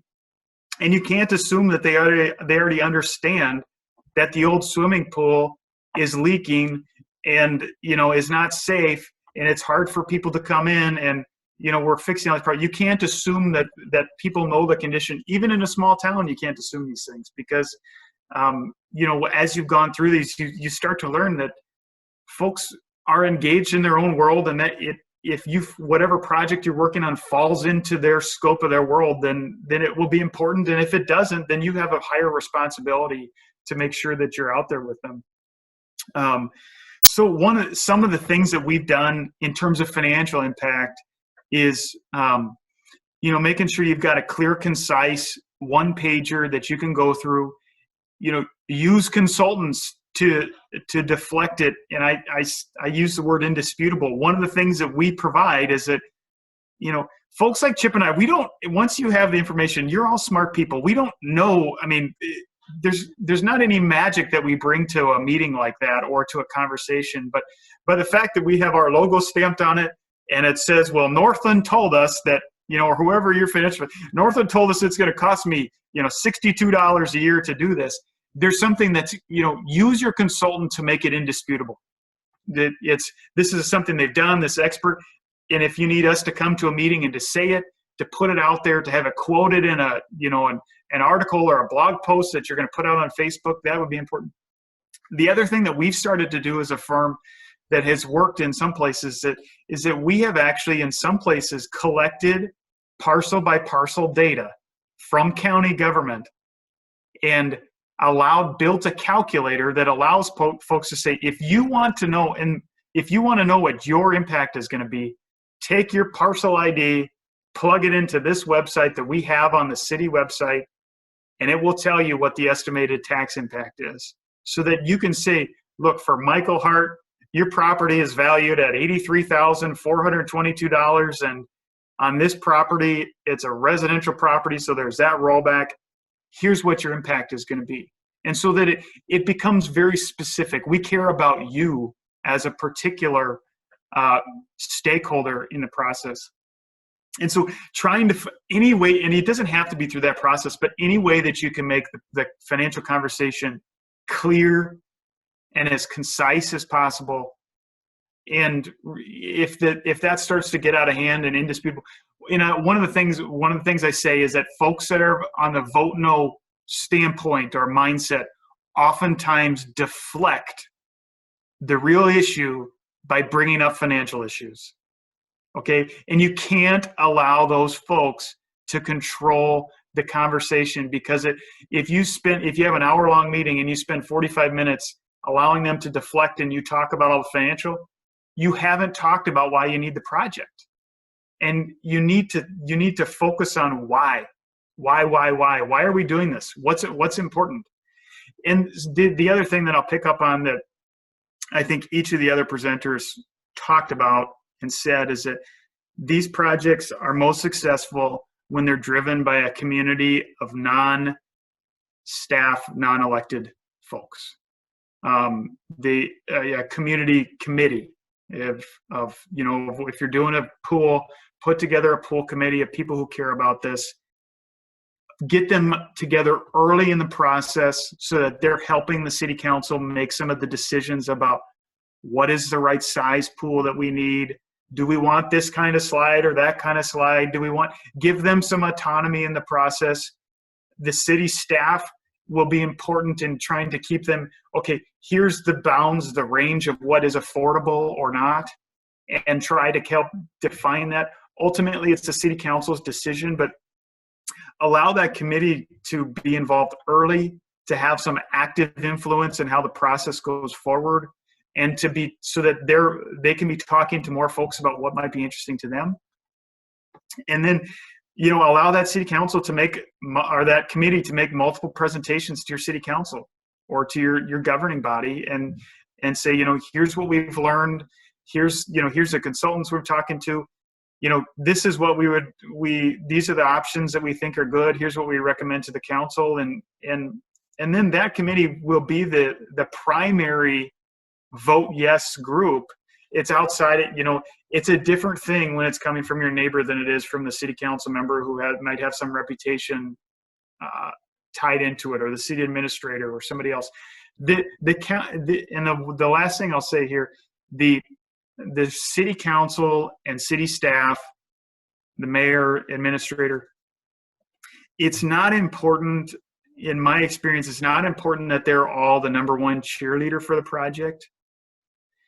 It is important that they all have a common understanding of what's happening and that they are all generally supportive of the direction of what's going on. And it's really hard to get a bond passed with a 4-1 city council vote. It's very hard it's been done, but it's very hard to get a yes vote. And so if allowing the time to do that is important.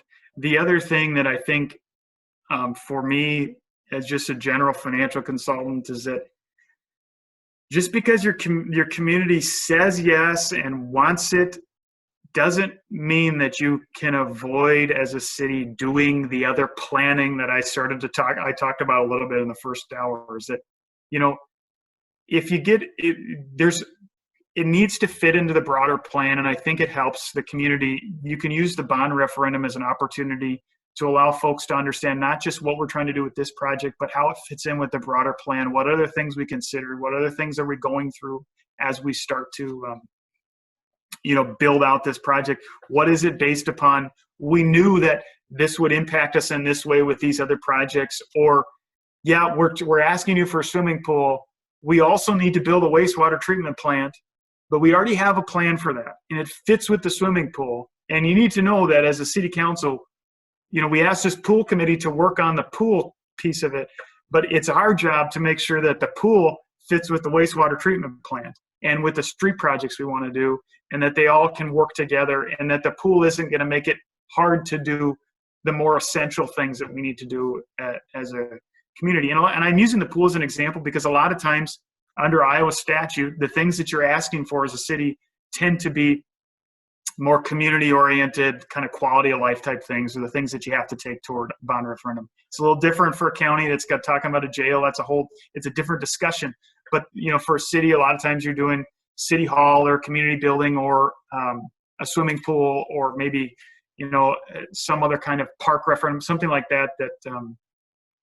And so it's making sure that you have established the community, you've got the essentials covered as well. And you're not spending all the money you've got on a swimming pool and compromising the city otherwise. So that's what I have, I guess, to start, and I'd be happy to answer any questions. Great, thank you, Michael. Does anybody have any questions for any of our panelists? Don't be shy. I know we have a few questions here, but we thought we'd leave it up to you guys first. So, okay, Marla, you want to go? Yeah. So this is for any of the panelists. Have any of you in your experiences had any strong opposition to your project, and how did you address that if you did, and were you able to kind of like turn that person or that group around? Well, I'll start. From our first bond, when we initially went on our first round of doing a bond, because it was the first time, we did have opposition because of our communities really not knowing the why and the impact that it had in their community. So that's why it was voted down. And it was voted down with, it was a 60% majority. So we were at, well, I can't remember the exact number right now. I could look it up, but I think around 55%. But when we started talking with some of the key folks in our communities, it was that lack of information and understanding of the bigger picture. And I think Michael said this, it's very important that the project that you're doing, it has to be able to show how it fits into the overall scope of your organization, into your county, to your city, to your school district.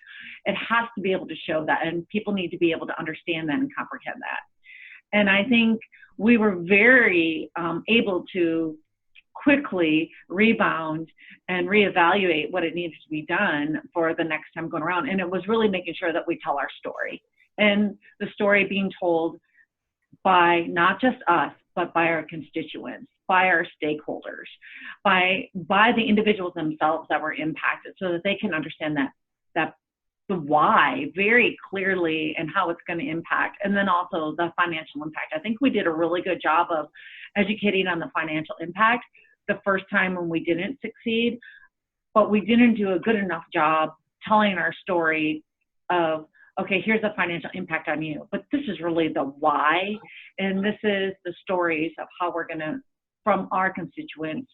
And then we were able to really show what we were going to do and the financial impact, but we missed that connection with the people.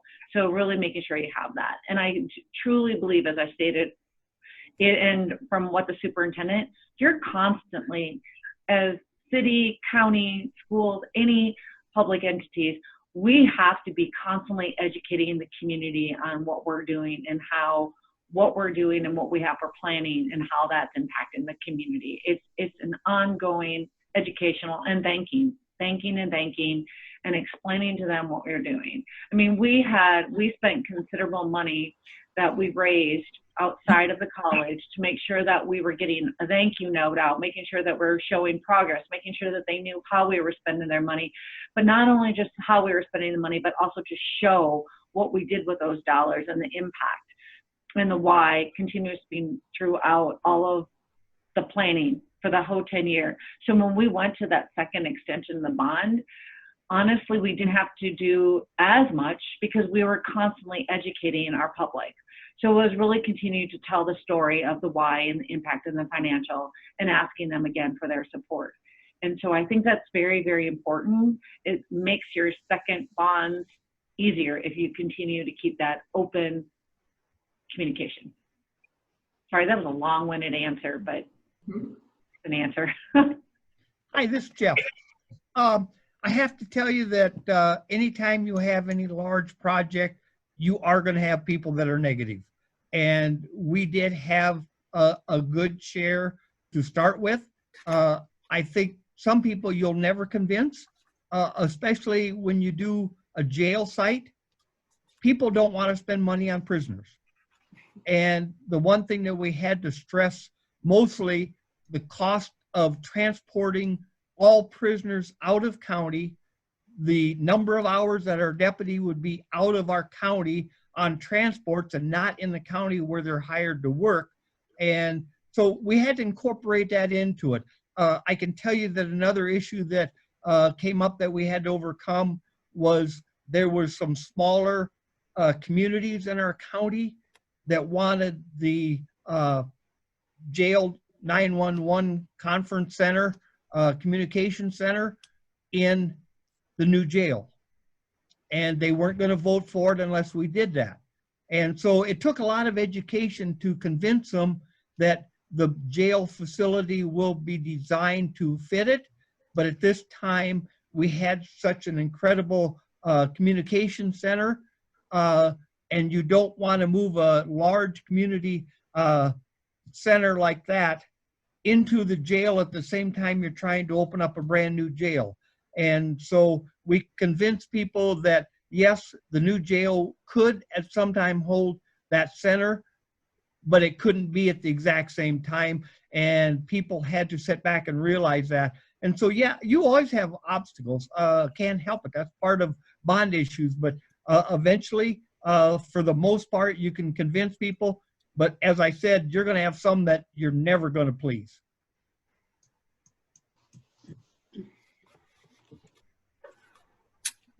I can jump in. My experience with folks that are negative is that when you respond to them, you need to remember that you're not really responding to them. You're responding to the other people that are listening. And you need to answer their questions, but and answer them transparently and fully.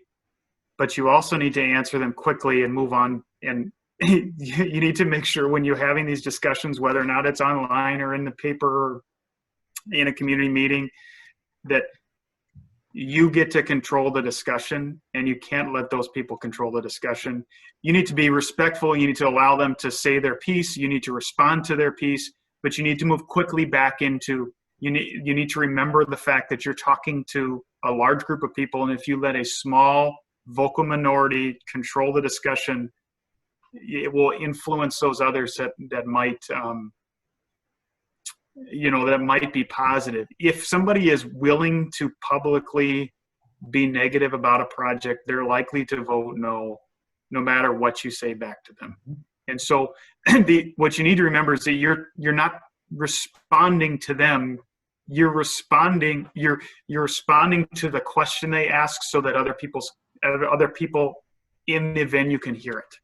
And I think that that's important to remember, because it can get personal. And, there's a lot of small towns. I mean, these people, it can get negative, it can get nasty, and you just have to remember that who you're talking to, and encourage elected officials. As a city clerk, I think most of the city clerks I work with are really good at saying, well, this is my job. And, once it starts getting uncomfortable, I'll just kind of slide out of the way. But, and that's good. That's what they're supposed to be. But once, you need to continue to remind the people on the committee, the elected officials, you control the conversation, you own the messaging, respond to the people, but don't let them control what's being said.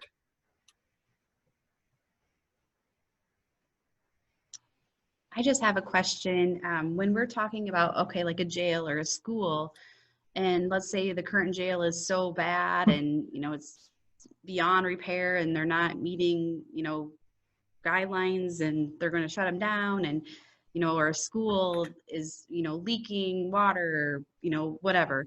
How much time do you want to spend on how bad the conditions are? Because I feel like in some of the ones I've seen recently, it's like they spend so much time like giving tours on how bad it is. Like, and they haven't been successful. Like, is it better just to like, it's bad, like this is a little bit about it, and then but more concentrate on like the future? Or I think as far as our jail went, you have to make a combination of both. And we did open up our jail for 2 weekends, transported all our prisoners to another county, gave the people an eye view of what our jailers and our deputies go through every day, how downgraded our facility was. And then we had maps there showing the new facility and what would be such a huge improvement. And so I think it's a combination of both. I don't think you can just always dwell on the negative, but you have to educate people on the negative and then push for the positives of the new jail. We, from the community college perspective, I talked about the fact that our Piasta campus was the infrastructure that we went in to do. So we really had to walk a delicate line, because we still were recruiting students to come into our programming. And if you make it sound like our building's falling apart just to get the vote, you're losing out on your potential student enrollment. So you have to really walk that delicate line. So we had many conversations about this, and I'll never forget it. The Telegraph-Herald wanted to come in and really show us why is the infrastructure so needed in the campus. And, we're thinking, do we want to show them all the bad parts? And we're like, no, let's let them know some of the major things that needed to be done, but then really talk about the overall impact of the age, but give the information so that you're honest and transparent. But we really tried to then focus on our vision of what we wanted to see into the future and why that was. So we focused on our classrooms, how we could make those more versatile, and having it be that they're more collaborative education. We talked about the fact of what we needed for the health labs. I mean, we really tried to make sure that we looked at what was going to be the vision and show the picture about what we wanted to do to make it even more a enhanced educational experience. Mm-hmm. So absolutely, we needed to show some of the transparency of some of the issues, but really tried to be more forward, futuristic is how we went about that approach, and it worked. Hello, welcome back, everybody. It's right at 10:55, so I think we'll get started. I want to introduce Kelly Hurd. She's the Mobile Crisis Outreach for Foundation 2, and she can explain to you what that means and a little bit about what she does and what resources are available to you in your area. So after that, we have Carrie Merrick, and she does the same type, kind of the same type of work, but in a different area. So I think we have everyone covered, but they can go into detail on what they cover themselves. So thank you. And Kelly, do you want me to unmute you, or can you see? There you go. Okay. Oh, hi, can you hear me? Yes. Wonderful. Thank you so much. I appreciate the invitation to come and explain our mobile crisis services to the Eastern Iowa region. So that covers Cedar, Clinton, Jackson, and Scott and Muscatine counties. And we have been providing mobile crisis since May of 2019, when we had gotten the contract. So how we operate is we operate 24 hours a day, 7 days a week, 365 days a year. And how an individual can access mobile crisis is to call the Eastern Region Crisis Line.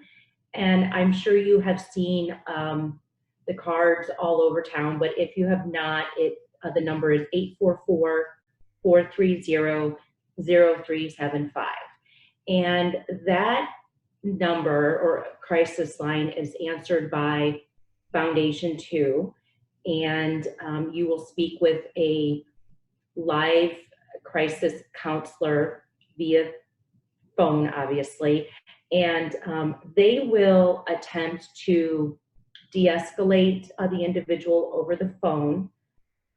If they are unable to, or if an individual requests mobile crisis to come out, they will complete a screening just to confirm that the location is a safe location.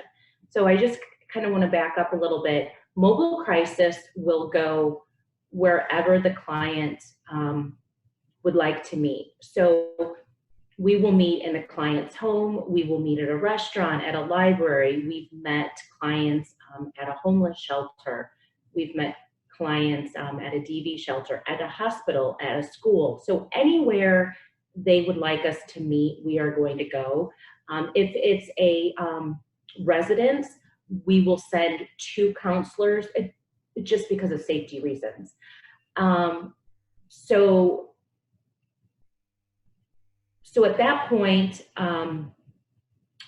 the crisis counselor on the line will screen for safety and then dispatch the mobile crisis counselors. Our main office is in Davenport, Iowa, so we do understand that although we have a 60-minute response time, please understand that it does take us to get to certain parts of the region. It does take us the 60 minutes to get there. I do have all my counselors have to get to the office within 20 minutes. They are part-time employees on call, and I have them 4 shifts per day. Multiple teams are ready to go at any time. So this program is completely voluntary. So somebody on scene at the crisis has to know that we're coming. So that could be law enforcement. Law enforcement calls us quite a bit. If they know that we're coming, that is not a problem. I just ask that they call, or not call, but they let the individual in crisis know that we are coming.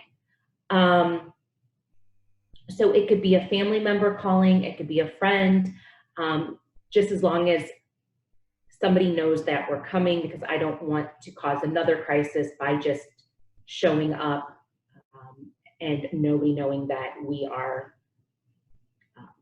coming to the scene. We are a point in time service, so what we do is we focus on the crisis at hand, de-escalate, and then determine if the individual needs to go to the emergency department. Do they need housing and need to go to a shelter? If we feel that they're not stable in their home environment and they agree to go to a crisis home, we have 2 options. We can take them to the Vera French crisis home in Davenport, or we can also take them to Rhonda's house, which is the peer-run respite home in DeWitt. So counselors can transport these individuals. We do have 2 agency vehicles, and a lot of questions that I get is, are the vehicles marked? No, they are not. They are unmarked. We have a Subaru and a Toyota too, so it's not like the neighbors are going to see Foundation 2 crisis services all over the car in their neighborhood. So they're unmarked cars. So we can take them, we can transport them if need be. And then what happens at that point is we then we'll ask if the individual would like a follow-up and ongoing services with a community care coordinator. And there are community care coordinators throughout Eastern Iowa, through Robert Young Center, through Vera French, through I'm drawing a blank here, Bridgeview. So they're all, we keep the clients in their community. So then if they agree, our counselors will then have them sign a release of information, and then a community care coordinator will follow up with them within 48 hours. They're pretty good about following up within the next day, but again, they have that the timeline just in case it's a weekend. So typically when I give these presentations, the majority of the time is questions. So what I've tried to do is just try to take care of the questions as I go.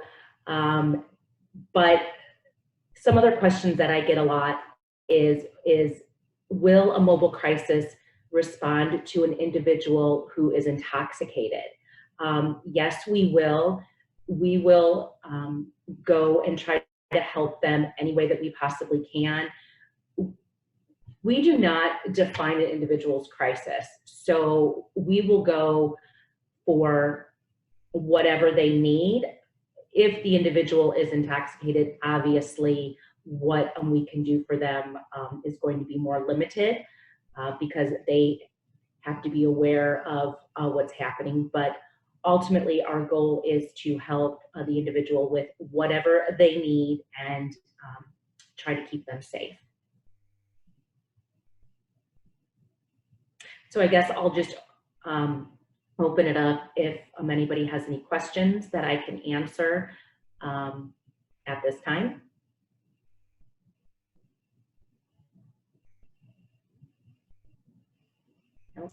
Kelly, I would just ask, I know you didn't mention, I know Jackson County is part of your territory as well. So if they don't have a facility in Jackson County to take individuals experience crisis, do they go to one of the other, like in Davenport or DeWitt? Or is there a place? Yes, the crisis homes are open to all residents in the county. So we will determine if through the crisis, we will talk with the individual to determine if they need the peer-run respite home or the crisis home in Davenport. The crisis home in Davenport is where they need stabilization, but they're not quite at the ED admittance. So we would try to get them there. And the respite home is just that. They don't feel safe at home, but they don't meet the hospital criteria. And it's more peer.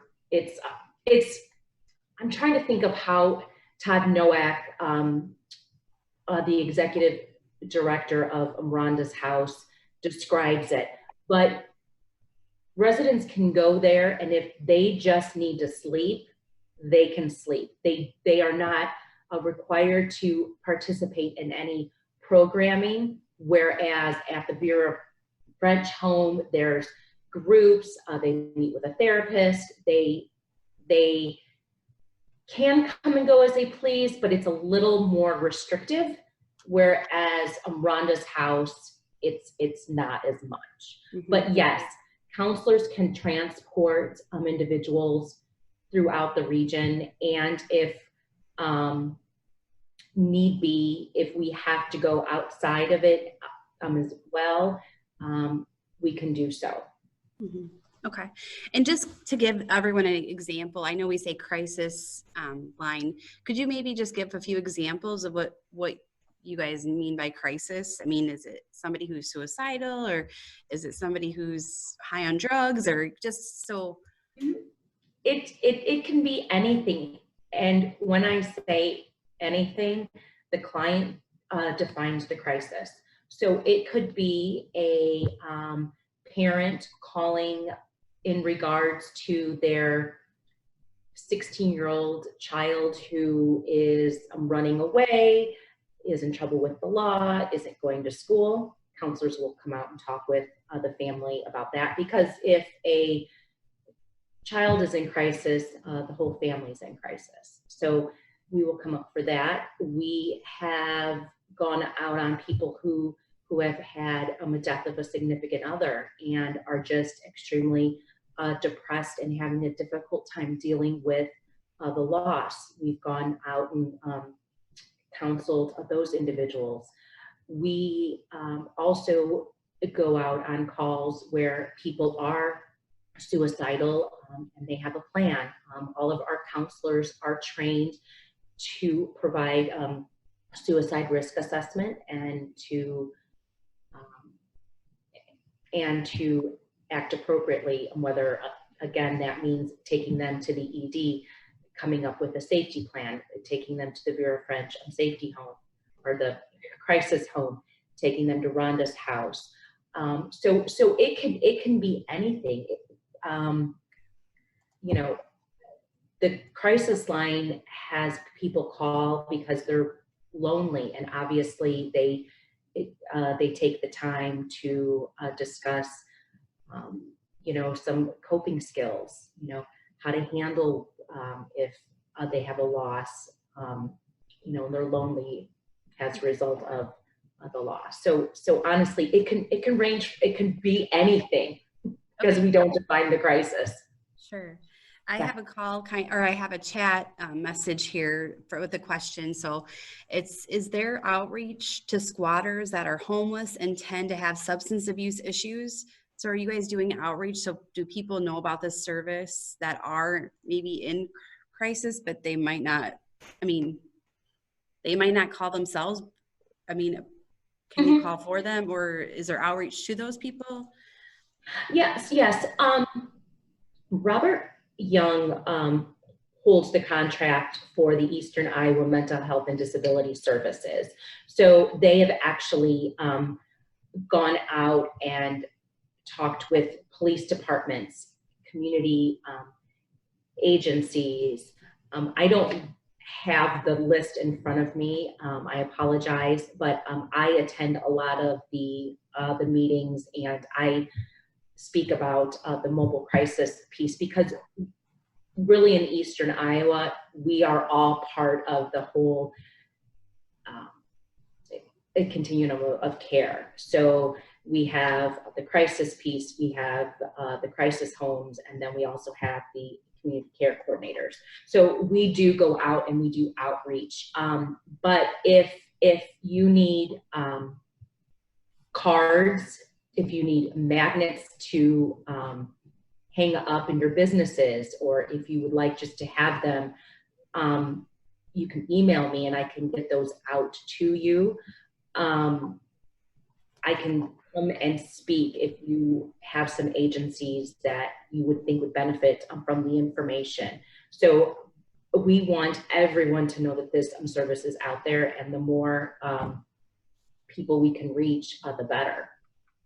Because it's a completely free service as well. So counselors are not going and asking them about insurance or how to pay. We're not even asking any of that, which is extremely helpful when an individual is in crisis. Great. Does anybody else have any questions for Kelly?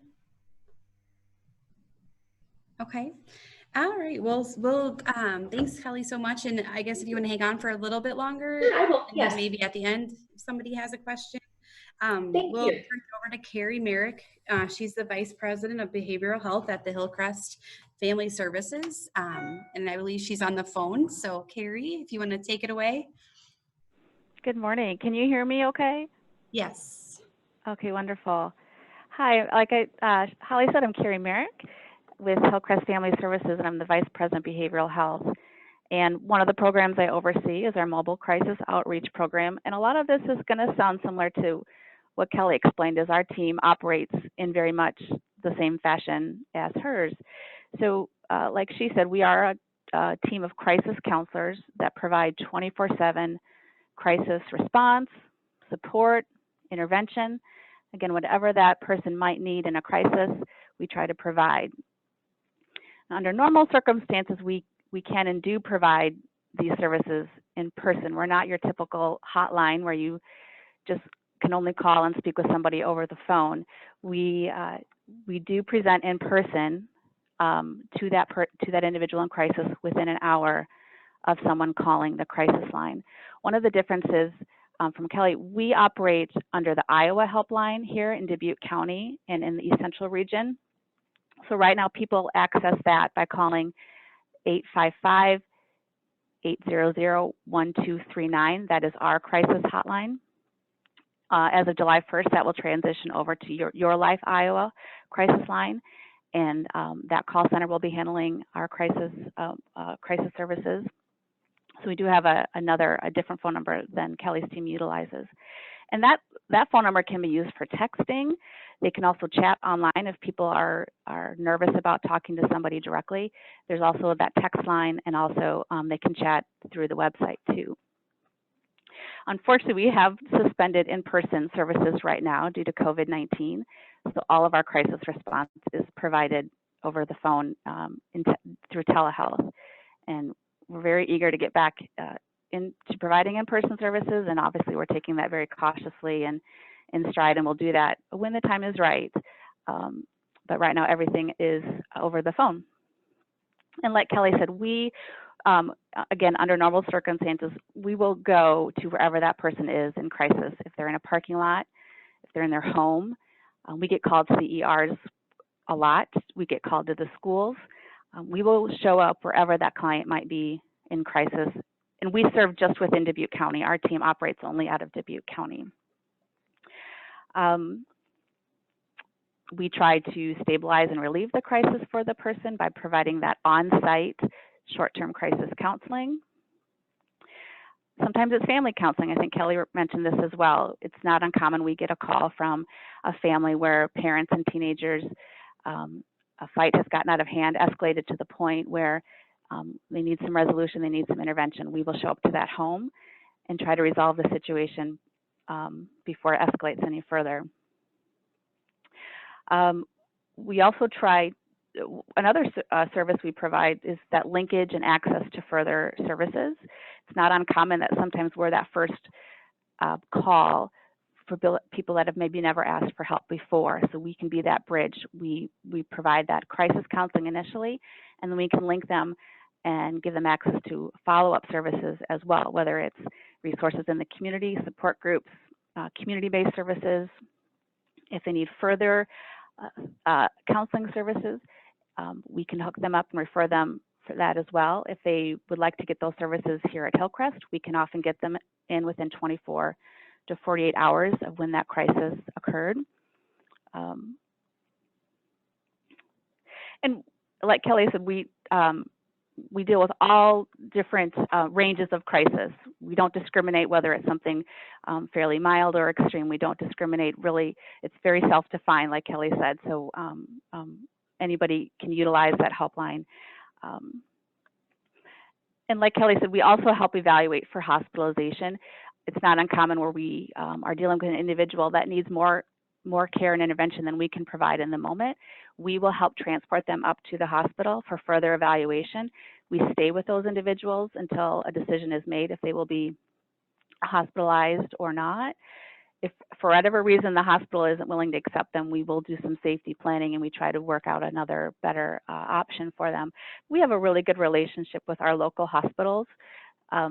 So it's very respected. They often, if we bring an individual up and we said this person really needs hospitalization or further care and stabilization, they tend to keep them for us. But the ERs utilize us quite a bit. When people are in crisis, sometimes they don't know where else to go. They'll show up in the ERs, they call 911, and we've developed those relationships with the hospitals and our law enforcement that they often utilize us to come in and help the situation. This program is really, the design of the program was to help prevent hospitalization and involvement from law enforcement. Oftentimes these people don't need that level of intervention. So this program was designed to help with that. We also have something called the crisis stabilization beds. Kelly spoke a little to this as well in her area.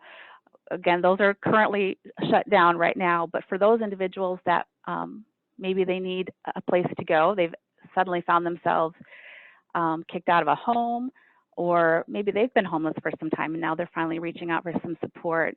We have a program where they can stay for a short term to get some further stabilization, care, observation resources. It's 24/7 care and support. It's located right here in Dubuque, and our crisis counselors will transport them to those crisis beds. They can stay up to 5 days there. They have an assessment done while they're there by a therapist. They have daily contact with by a therapist while they're there. So sometimes when the hospitals, if they cannot take an individual because they don't meet the criteria, they don't have a bed available, this has been a nice option too for those individuals that they just need some further care, observation, they need to be in a safe place. We can put them in our crisis beds to do that for, again, up to 5 days. So I think Kelly covered, again, a lot of what we already do. I'm happy to answer any questions that you guys might have regarding our mobile crisis team here in Dubuque.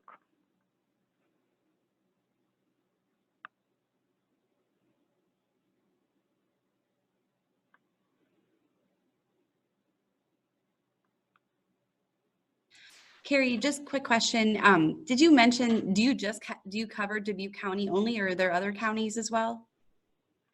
So our team here at Hillcrest covers only Dubuque County. Other counties would have their own crisis teams, and I'm not sure which county. A lot of them go through Foundation too. Our crisis team here at Hillcrest only operates within Dubuque County. Okay. Great. Does anybody have any questions for Carrie or Kelly?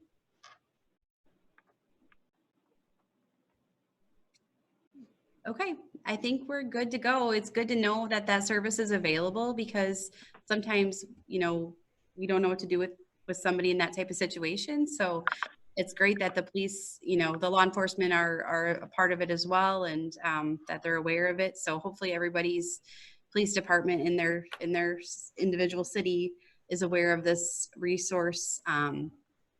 And if not, let us know. We can always arrange them to come out and speak to your city individually and just educate the officers on this service, because I didn't know much about it, so I'm glad I learned about it today. But I don't know how many others knew about it either, but we're glad we have the service. And I'm sure with COVID-19, a lot of you guys are probably pretty busy right now with phone calls, I'm guessing.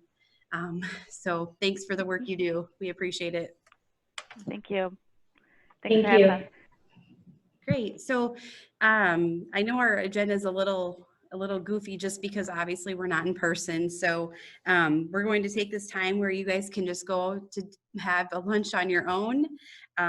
We'll resume at 12:15. We'll have Dan Fox with ECIA talking about zoning and restricted residence districts. And then we'll also have Alan Kemp and a couple other league. I believe Mickey's will be on the line as well to talk about COVID-19 updates pertaining to your cities and counties. And then we'll close out with social media training from Lynch Dallas.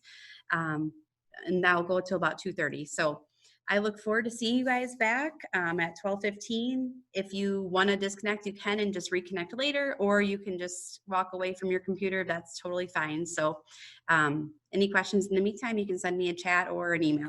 So welcome back, everyone. I'll start a minute early, I guess, or half a minute early. So our next speaker is Dan Fox, and he's our ECIA Senior Transportation Planner. And he's going to talk about a hot topic as of late, zoning versus restricted residence district. So Dan, take it away. Hi, can everybody hear me? I think so. Okay. When Marla asked me to do this presentation on zoning and restricted residence districts, I guess I thought it was best to try to do a short presentation up front, and then leave it open, or leave the meeting open for questions after that. If you do have a question that you want answered, you can type it into the chat box. Otherwise, we'll just have some time open for questions at the end. So I'm going to try to share this presentation on the screen.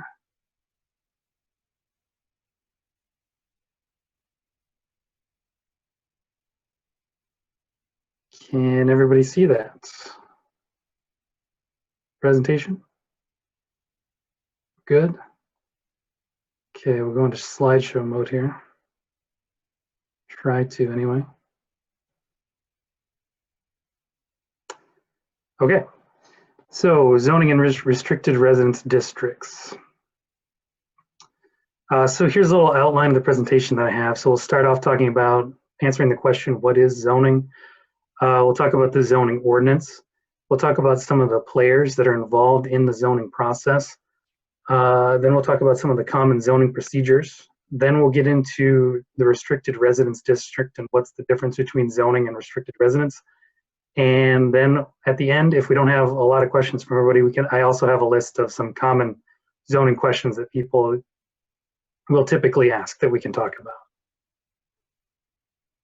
So first of all, what is zoning? Well, the definition for zoning is a zoning ordinance divides a community into districts or zones and regulates the land use activity in each district, specifying the permitted uses of land and buildings, the intensity and density of such uses, and the bulk size of buildings on the land. So the zoning ordinance, in a more layman's version of that definition, is the city's primary legal tool for shaping land use within the community. So if you're looking to regulate, make sure that incompatible uses don't locate next to each other, like industrial uses next to residential, that's zoning.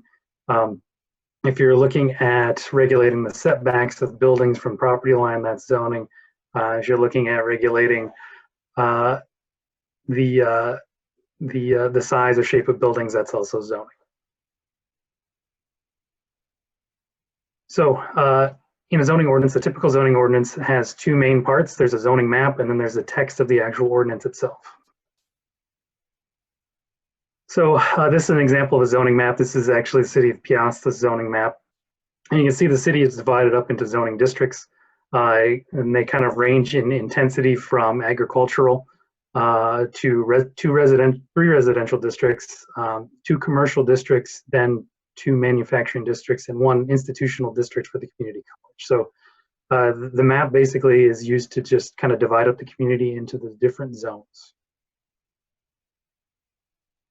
Our next slide here, so this would start looking at the text of the actual zoning ordinance itself. So within each of those zoning districts, each district has its own section of the zoning ordinance.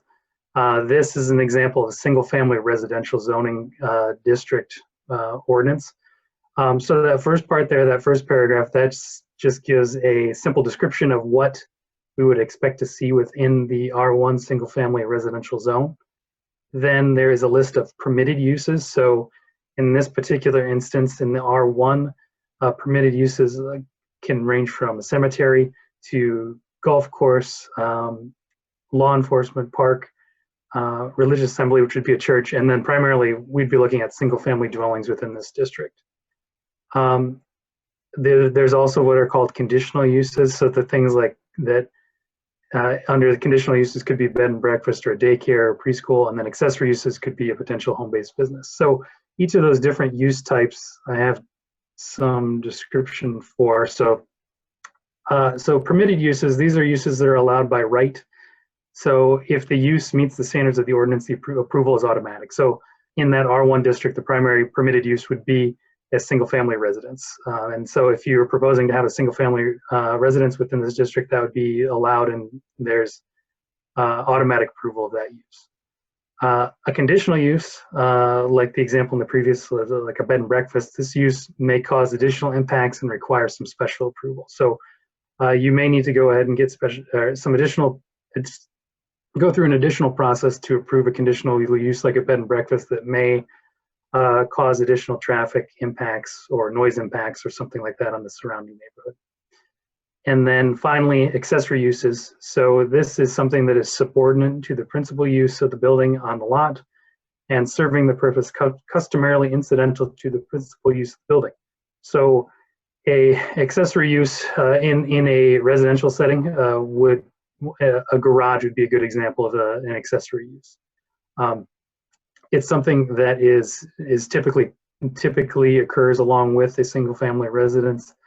It's something that's not the primary use. You're not allowed to have, in most cases, you wouldn't be allowed to have a garage as the primary use on the property, but since it's an accessory to the primary use of the single family residence, that would be allowed as an accessory use.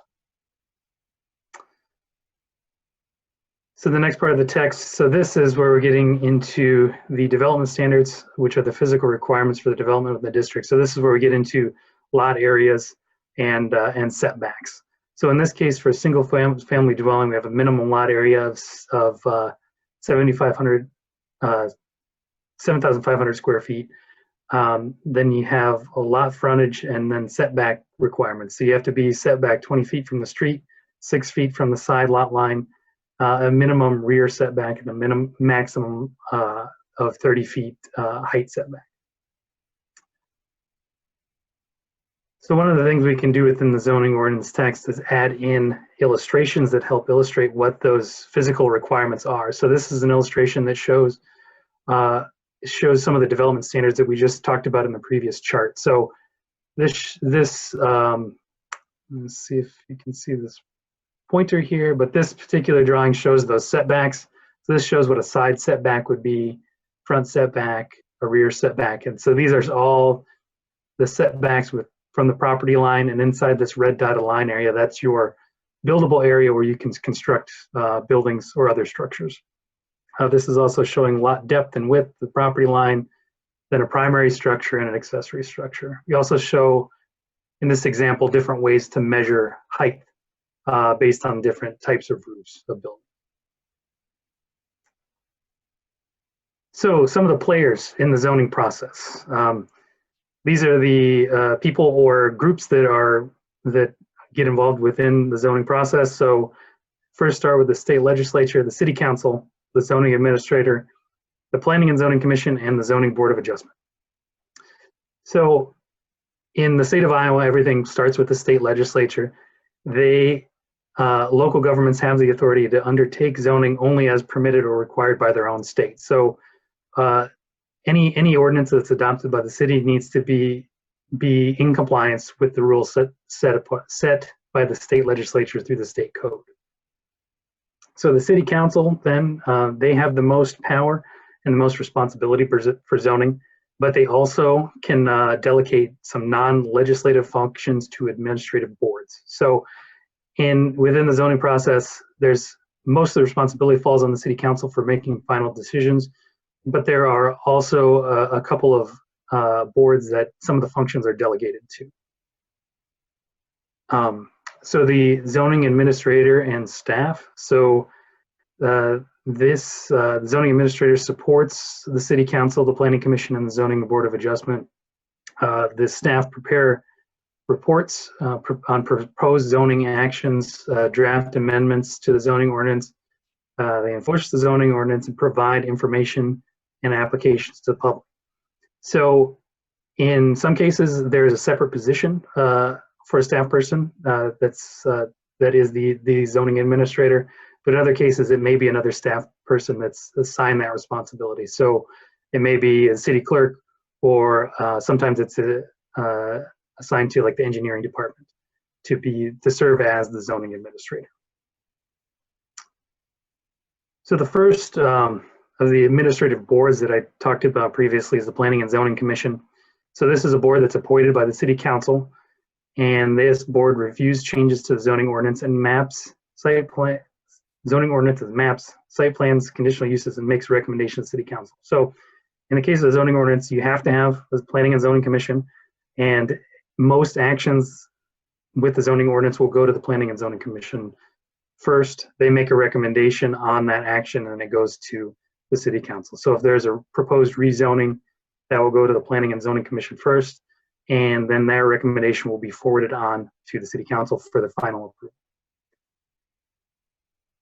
And then finally, the zoning board of adjustment. So this is another administrative board that is required for a city to have zoning. It's appointed by the city council again. The purpose of the board of adjustment is to alleviate cases of hardship that are created by literal enforcement of the law and provide a method for citizens to be heard when they disagree with the interpretation and application of zoning. So the zoning board of adjustment, if a lot of times people will seek a variant, what's called a variance from the zoning requirements. So if they want to have a use that's not allowed by the zoning ordinance, or they want to, maybe they need to adjust the setbacks on their property, setback requirements, they can apply for a variance, and that variance application goes to the Zoning Board of Adjustment, and they will make a decision on that request. So some common zoning procedures, we have these split out into legislative, administrative, and the Zoning Board of Adjustment. So legislative, the primary legislative actions with zoning would be zoning ordinance adoption and zoning amendments. So this would be something that would be done by the city council. They're the ones that adopt the ordinance, and they also approve amendments. On the administrative side, so this is things that are done by the zoning administrator or the staff. So site plan review, zoning permits, and zoning enforcement. So if somebody is violating the zoning code and someone complains about it, zoning administrator will be responsible for sending out a letter to that person or taking some other action to enforce the ordinance. And then zoning board of adjustment. So they hear appeals, special exceptions and conditional uses, and also variances like we talked about before. So a little bit related to zoning, but a little bit different, is the restricted residence district. So sometimes I've heard this referred to as zoning light. It's a more limited version of zoning that's really intended for smaller cities. Typically, you're looking at cities with a population of less than 5,000 or 500, sorry, less than 500 people. But they are still wanting to do put some requirements on land use within their communities. So this is a more simplified version of zoning for those communities. It is less complex than zoning, and it's a lot easier to administer than a full zoning ordinance. The primary difference here is that you do not have to have those administrative boards. You don't have to have a planning and zoning commission. You don't have to have a zoning board of adjustment. Everything is dealt with by the city council, and that makes things a lot easier for smaller communities. So the ordinance, restricted residence district ordinance, like a zoning ordinance, it's an ordinance that establishes districts, establishes rules for how what land uses are allowed in the districts, and is primarily looking at residential areas. So the uses that it's looking at regulating are primarily houses, schools, churches, things that you would find in a typical residential neighborhood. So this is an example of a restricted residence district map. This is an example from the city of Worthington. So the primary difference with a restricted residence district map and a zoning map is that you only have two areas mapped out within the city limits. So in this case, in that kind of dark bluish green color, that area is within the restricted residence district, and then the areas in white are outside of that district. And the main drawback with the restricted residence district as opposed to zoning is that in that white area, the city has no zoning regulations in that area.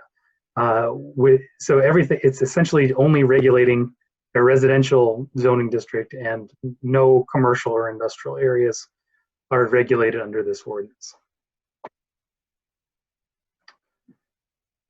So zoning ordinance versus restricted residence district. The advantages of restricted residence district, first, is the simplicity.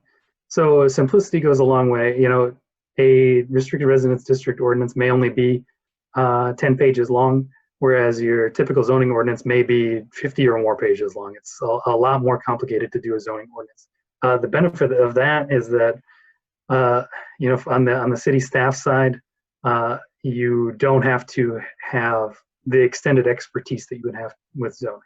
There's still some expertise required to administer a restricted residence district, but it's not as complicated as it would be to administer a zoning ordinance. Again, it's easier to administer and a lower cost. So, you know, you don't have to invest as much time in training a zoning administrator or working with those different administrative boards. You know, making sure, coordinating volunteers, doing meetings. getting people to serve on those boards. It's just a lot simpler to administer and a lot, and hence less time, lower cost. And it's also simpler because the city council does everything. So again, you don't have those boards to deal with.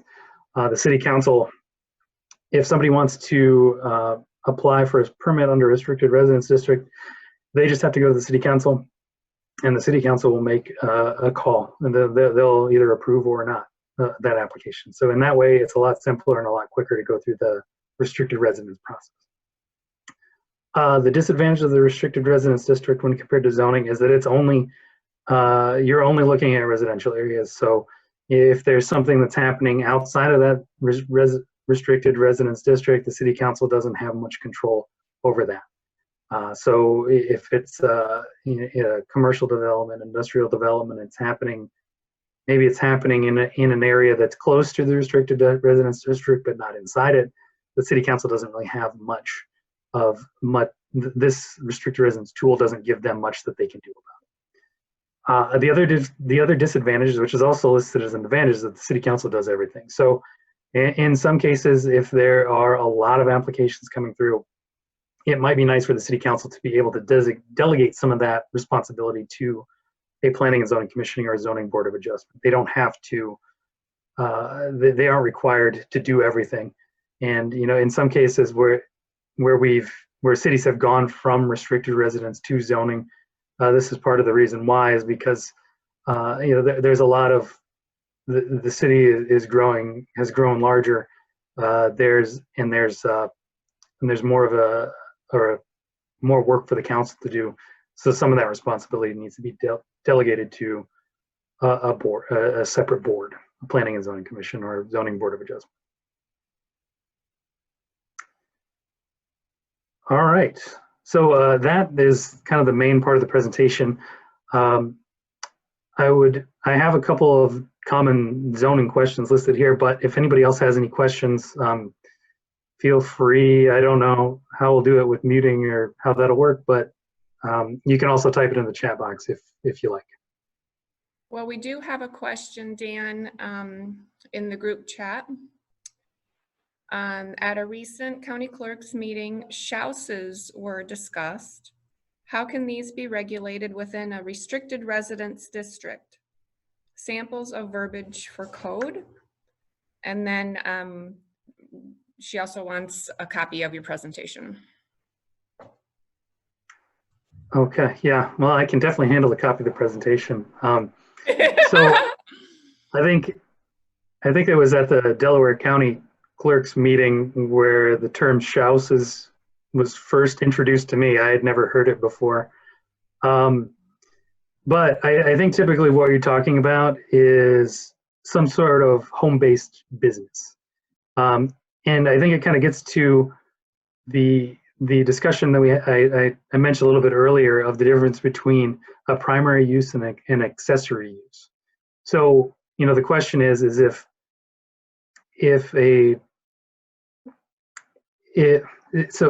so I guess first of all, what we're talking about with a house is like a combination between a shop and a house, where you may have a situation where the person wanting to build a shop or a large garage where the actual garage itself is taking up more square footage than the house. So, in that case, it becomes the question is, what's the primary use of the land, or what's the accessory use? So, as I mentioned before, if you have a single family residence on the house or on the lot, that is typically the primary use, and then you have a smaller garage that's set aside as an accessory use. But if that garage keeps getting bigger and bigger and bigger, at some point it should probably be considered to be the primary use of the property. And so then if that's the primary use, then that would not be allowed, because it's that a garage or a shop is not allowed as a primary use within the restricted residence district. So I think the main question here is kind of how do you determine when a garage is big enough that it becomes more than an accessory use and it's actually the primary use of the property, if that makes sense.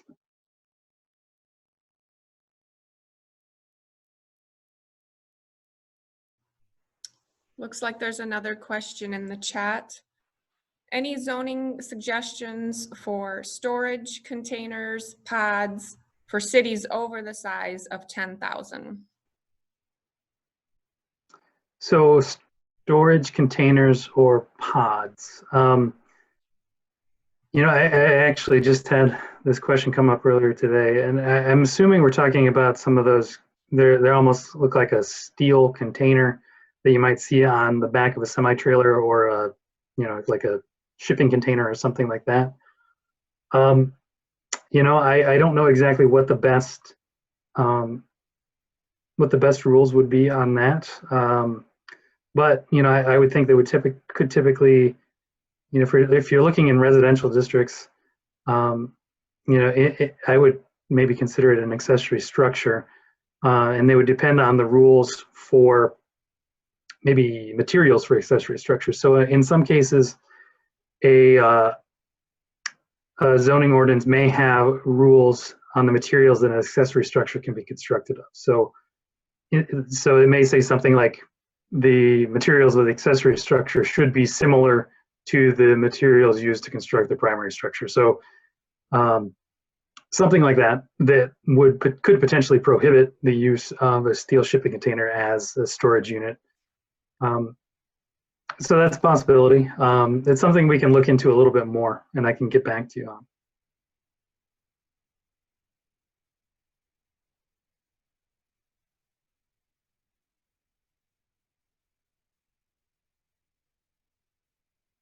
Are there any other questions?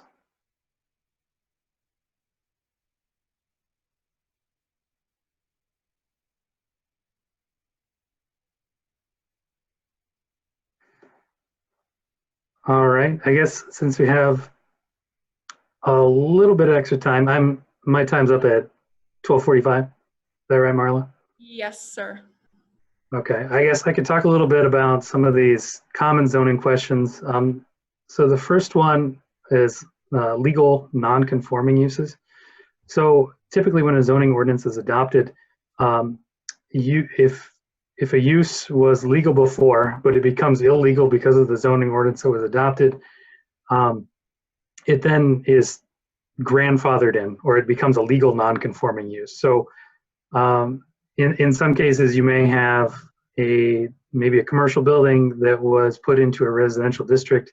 That commercial building is allowed to exist for the time being moving forward, unless it's destroyed or, you know, the use stops for a designated period of time. So if it stops being used as a commercial building for, let's say the ordinance says a year or 2 years, then that use of that structure would have to be restarted under the rules of the current zoning ordinance. Spot zoning is another one that we hear a lot about. So typically it's something that we want to avoid. And so what it's referring to is if there is a parcel that's surrounded by, let's say, a residential zoning district, and somebody is requesting to rezone it to commercial, but all the surrounding zoning is residential. Rezoning that to commercial would be spot zoning, considered spot zoning, and something that we'd want to avoid under the zoning regulations.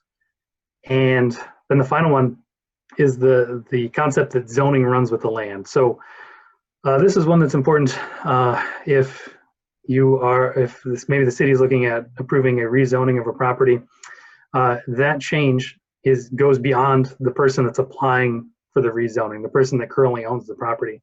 Because if they sell that property, that zoning change is still going to exist moving forward, and that the future owner of that property will have that zoning change will still apply to them. So no matter how many times property is sold or transferred, that zoning is going to stay with that piece of land until it's changed by the city council.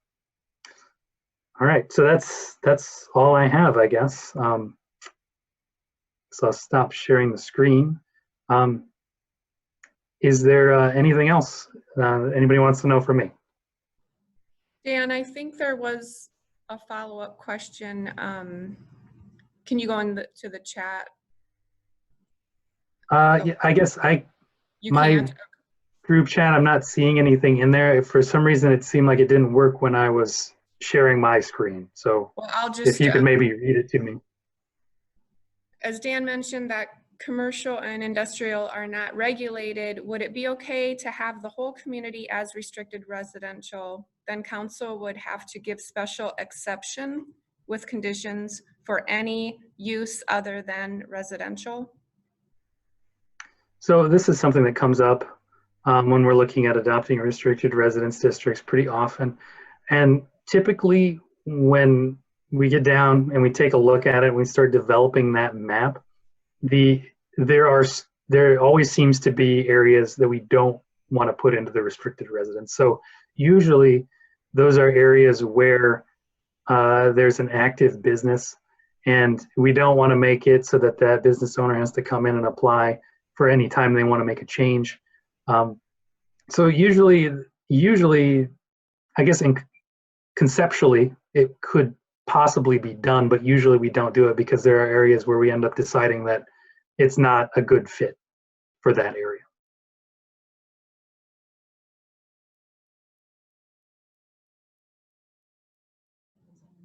And then someone wants to know if they can get a good template of a zoning plan and restricted residency plan. Yeah, we have some ordinances that we can use as examples that we can provide out. Typically for zoning, it's more of an involved process, and I would maybe recommend just taking a look at another city's ordinance that they have adopted. So we have some examples of that, but for restricted residence, it's less complicated, and I think we can provide a template for that. Sounds good. Anybody else have any questions?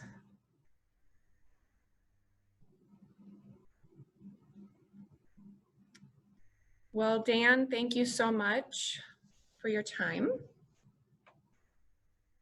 Thank you.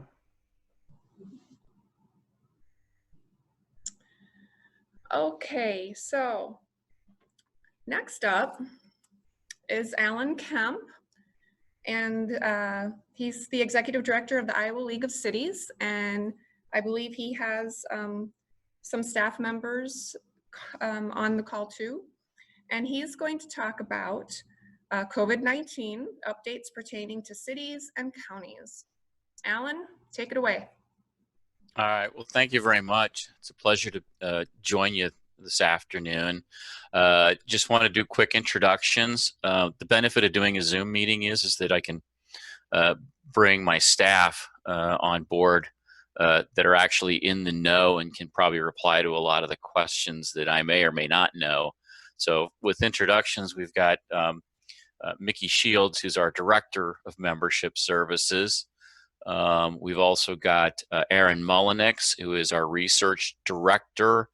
And we also have Robert Palmer, who is our General Counsel and Director of Government Affairs. And so what I thought we'd do is, during this presentation, I'd let those three sort of give a quick update. Robert will give sort of a quick legislative and government affairs update. Aaron will touch a little bit on research and some of the information that we're currently seeking from cities as it relates to COVID-19. Mickey will just give a quick update on what we're looking at in terms of like our training schedule and how it's been changed. And then really we can just sort of open it up to some questions that the group may have. So quick update just on league operations. I mean, probably since about March 17th, like many of you, we've been operating under very unique circumstances. The league was at least in a position where our staff can actually work remotely. So with the exception of a few administrative staff who show up weekly, or I mean daily, to handle mail and checks, the rest of us are actually set up to work from home. And we hope that we've not really dropped any of the services that we provide, since we're all set up to do this. So we're accepting phone calls, emails, any inquiries that you have, and any assistance we can provide, just as if we were in the office. And so that's been very beneficial for us to be able to continue to provide that service to the cities. We have been doing a lot of work on COVID-19. We've tried to be the entity that pulls information together and goes ahead and gets it distributed out to cities in a manner that we hope you find valuable.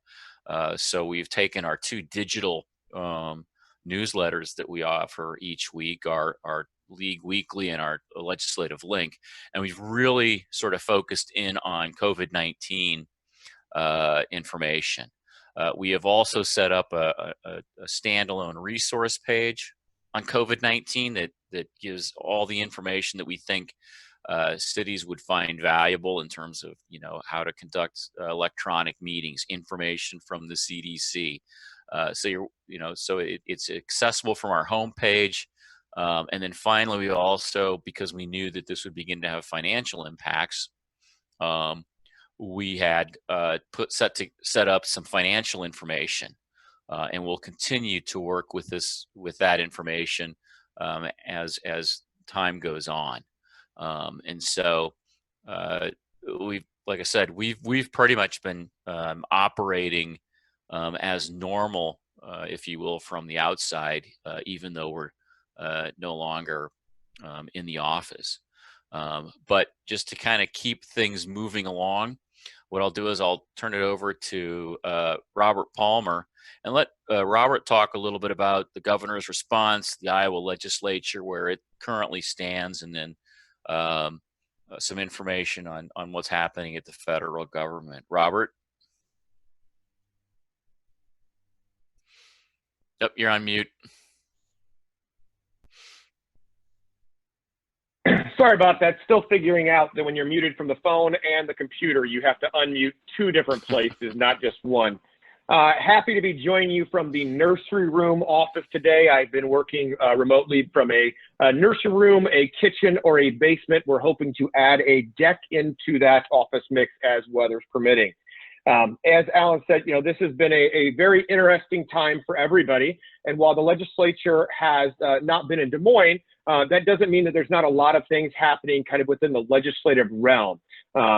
Governor's proclamations is one of the first things I'll mention. I won't get into any specifics. We've got a lot of content in there. There are some great resources that my colleague Daniel has put together, which can really help you see what was in the proclamations, what was closed, open. A lot of that's changing as these proclamations adapt. And one thing we think is kind of cool, we're going to look back and try and write a nice article for everybody on exactly what did occur, what proclamations were out there.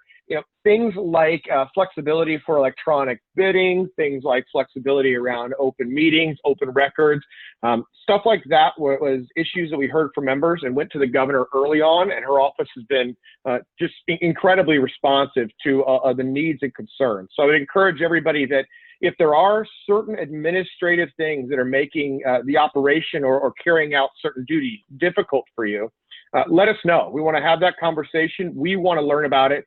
Then we want to be able to convey that up to the governor's office and see what flexibility is needed. I know it's probably not lost on everyone that the press conferences and some of the news have begun moving towards the narrative of opening Iowa up. And certainly I'm not making a comment on whether or not there are still concerns related to COVID, where hotspots in the state are, or what the right policies are.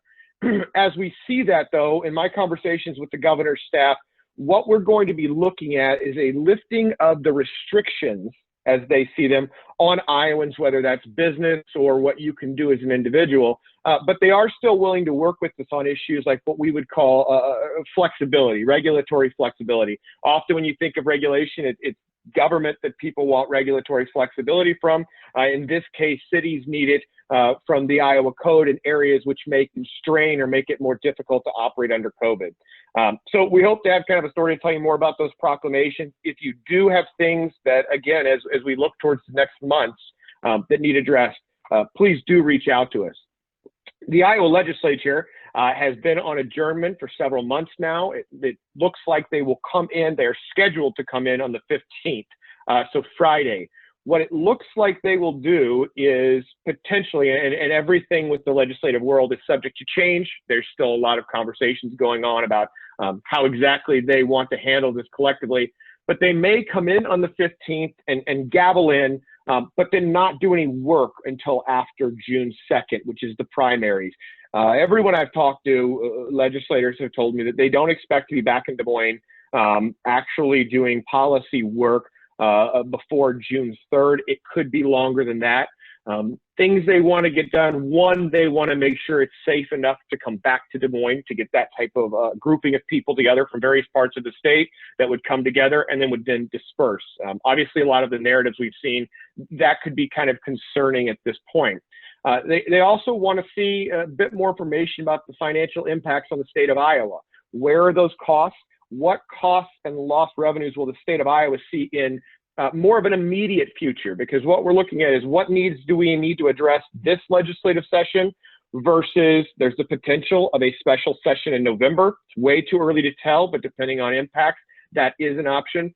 And then next legislative session as well. So a lot of the focus will be on what needs to be done over the next several months at the Iowa legislature. If we do see them gavel in on the 15th, I would see that as much more of a just opening up the legislature, letting Iowans know they're there, and then being ready to respond. But again, even if they don't formally extend adjournment, which my understanding is they may gavel in, they will not begin the work. At least that's not what they're anticipating at this time, as early as next week. They'll do that in June. As we've done this, we've always, had a foot into the federal realm, but it's always been kind of two separate spheres. COVID has really taken those and merged them into one for a lot of this. A lot of the issues I'm focused on within the state of Iowa are also related to issues that would be at the federal level. For example, appropriation of money for lost revenues for cities. As we look to the state and we make our case to them, they're also looking to the federal government to say, if the federal government is going to replace lost revenues, we might not have to do that in Iowa. If they're going to replace them in certain areas, we may have to open up and look into others in Iowa. So there is kind of a balanced approach they're trying to take, and they really want to have all the information available. Within that federal, something that you all should know about, and I will have to, it's been a very busy day. I'll have to check and see if League Weekly's gone out yet. But the League is really working on a joint project with the National League of Cities. Often, there's a relationship between organizations, but in this case, there is really a true hand-in-hand working together. And so we're going around and collecting money, information. There is a monetary participation. We're going around and collecting information throughout the state of Iowa to try and help make that case to both state of Iowa legislators, the governor, and also certainly at the federal level. We want to be able to tell the story. Where are you seeing your budget impacts today and then likely in the future, unrealized budgetary impacts? And then I guess I was talking about cost. And then there's the lost revenue side. Both of those are very difficult. I think Aaron will touch on that, but they're very difficult to fully get a grasp on now. Many of it has not occurred or the way money is paid out. It takes a bit of a delay before we actually see that. So we want to be ahead of that. Those conversations need to happen now. We need to start building the case. But when exactly that solution occurs really depends on the state, the federal government, and certainly what a recovery looks like, when that can begin, and when it's perceived that the costs are starting to go down and we can really start focusing on a recovery. The final thing I'll touch on today is, if you haven't had an opportunity to jump on, we'd really encourage it. We've been doing congressional calls. We want to make sure that our members are able to hear from their federal legislators. So we have had, this didn't start as just congressional. I guess that's what we're focusing on right now. First, we had Governor Reynolds speak. We're talking with her office, hoping to have her on again at a moment where they feel that there's kind of some new news to share. We have had Senator Grassley, Representative Axney is coming up tomorrow. Representative Axney is on Friday. Senator Ernst was rescheduled for tomorrow. So get signed up for those. They're a great opportunity. We submit questions prior to the meeting, just because with these Zoom calls, you can't open it up to everybody. So let us know what your questions are. We get them to our speakers.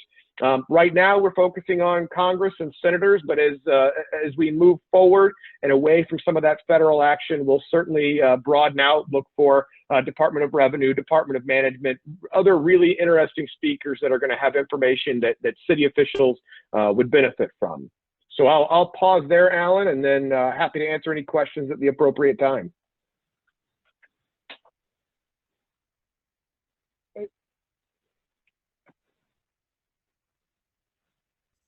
Sorry about that. So thanks, Robert. You sort of touched on a few things, or at least began to touch on some about research.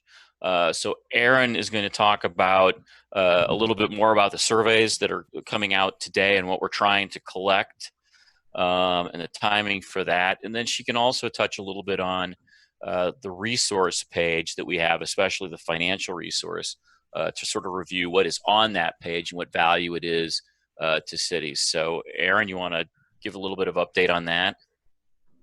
Yeah, we've been really busy in terms of research, talking to, state partners, talking to many of you at cities and other partners to try to learn what we can about how our budgets are going to be impacted. That's such a tricky thing right now, as you all know, that there's a lag time between when taxes and revenues are collected and then to when they're paid out. And so everybody's kind of scrambling to get that information.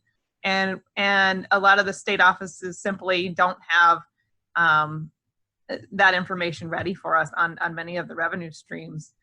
So in putting together kind of how can we take a look at maybe a shorter term outlook, we put together a couple of pages. Alan touched upon the resource page. There's a standalone COVID-19 resource page on the Iowa League of Cities website.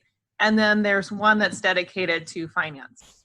And in that page, we have a finance tool that lists the different revenue streams, and then allows you to kind of enter what you anticipate the impact to be for the various revenue streams. And we've linked as many documents and resources as we can find available from state offices and other partners to help give kind of some context to what they're thinking or seeing. For example, for road use tax funds, the Iowa DOT has sent to all cities a listing of, they think traffic is down this much. They might reasonably anticipate road use tax funds decreases by this much. And so we've included those there on that page. And then in order to gather some additional information, we have a survey that's actually launching today. But we have two surveys. Robert touched on one that's more of the advocacy related piece, trying to generate those city stories that we can tell people what's going on in our communities. And they're both launching today. And then the second one is targeted to finance. And so we're going to be sending that to clerks, finance officers, and city managers, asking them, what are your financial impacts? And how did you arrive at those? So we're wanting a little bit more information about what are cities seeing locally, because everybody is in such a unique situation. Whether they use local option sales tax or if they have a hotel and use the hotel motel tax, everybody's got a little bit different breakdown. And so we're just trying to generate as much information from that survey as we can. So that will be launching today, and then I think it will close next Friday, the 22nd, so that we can begin to gather that and make that available as well. Let's see. One other thing I was going to mention in the research world is some work with Iowa State. So we have a partnership. I share some of my time with Iowa State Extension, and we're working on comparing this recession to past recessions. And I guess we have to back up when we talk about that comparison to see how this recession is different than others. We can't compare it directly apples to apples, but maybe there would be some trends that we can look at in terms of, are we able to keep up with public pensions, for example? We know from past recessions that return on investment is just not there and has caused some increase to some of the contribution rates over that period of time that sort of follows the recessionary period, even though that typically public pension investments are meant to be long-term. So hopefully with the smoothing factors that they have in there, that will begin to even that out and not be as hard of a hit to our communities. We know that there's potential for some. So we're kind of taking a look at those and many other revenue trends and to see whether we can make some projections forward. We're also looking at some numbers for housing projects. Now that's going to change with the impacts due to COVID-19. And then we're also able to get unemployment data, which is one of the more available streams of data right now when we try to look at all of these different trends that are happening, and to take a look at that and see how our state might compare to others. So that's some of the research that's going on out there right now. Highly encourage you to please fill out our survey. The information that we have is only as good as we can get from you, so we really appreciate that. I know it takes a little time out of your day when you've got a lot to focus on, but we really do appreciate that information. And of course, email it anytime or call. And I guess with that, are there any questions? Or Alan, maybe you're taking those at the end. I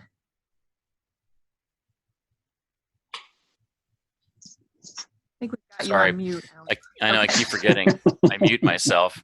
So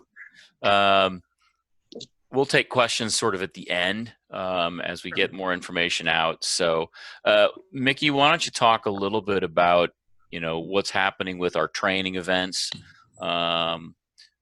throughout in the near term and the far term as it applies to small city workshops and MPA, MPI, and annual conference. So Mickey, go ahead. Sure. Can you all hear me? Yep. Good. Okay. Well, first, thanks for having us on. As Alan said, we're still taking questions and calls, and it's maybe not quite as seamless as it used to be when we were in the office, but we're definitely here for you. And I've heard from some of you I haven't. I'm starting to get worried. Marla, it's been a while, so feel free to fire in any questions when you're up for it. For the training, we'll start with MLA, Municipal Leadership Academy, which was scheduled to be held in 6 places in April. Had to cancel those, of course, the in-person portion, but we did record those and post them. And so anybody who registers gets access to the training videos. And that's still going. You can register now. We've had a few people, newer city clerks and newer city elected officials join up recently. We send them those videos if they want to get access. They're great training videos. So check that out. It's still open to anybody. The nuisance abatement conference had been scheduled actually tomorrow. For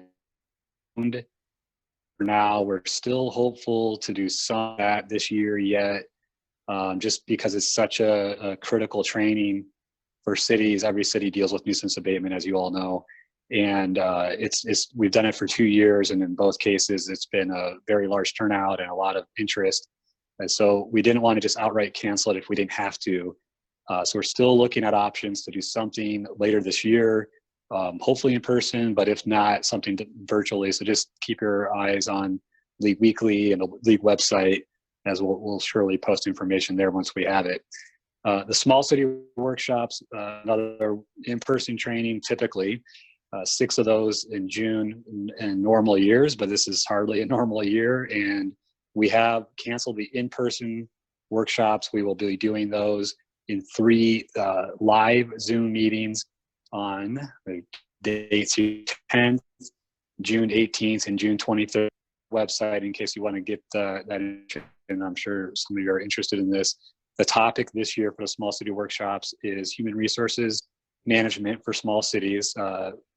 Most of our smaller communities do not have a human resources manager or someone who's really well versed in employment law. And so that's really designed to help them understand the major employment employee policies that you should have. Well, actually, 2 members of our own team from IMWCA will be leading that session, Lisa Mart and Dean Shady, who both have a lot of experience with HR topics and workers' comp and loss control. So very important, and we wanted to, of course, offer that even virtually. So that's available. Registration is open for those. So again, there's going to be 3 live Zooms on June 10th, June 18th, and June 23rd. Record those, so they will be offered as well. But we're hoping to get a number of people to join us live, and it's going to be trial by fire, and we'll hopefully do a good job like you all are doing today, and they'll work well. A couple more things, as Alan mentioned, MPI, MPA, that's the clerk school, as some people call it, that's held each year in July in Ames. that is hosted by ISU Extension, Sarah Shonrock. I'm sure a lot of you got emails from her recently about their decision to go online with that. So there's going to be a bunch of classes. Anyone who's attended those, it's for the Institute, for the newer city clerks. It's a week-long course. There's a lot of different classes available. So it's going to be a challenge to get that done logistically, but we know how important that training is. And of course, it counts for IMFOI certification too. And so definitely want to get that done. And then the Academy, the same story there. So again, Sarah has put out information. You've seen that on ClerkNet, and she's directly emailed clerks. Check our website, check with Sarah, check with us, ask us questions. We'll get you to the right place. But the intent is to offer all the courses just basically online. So it's going to be a little bit different this year than previous.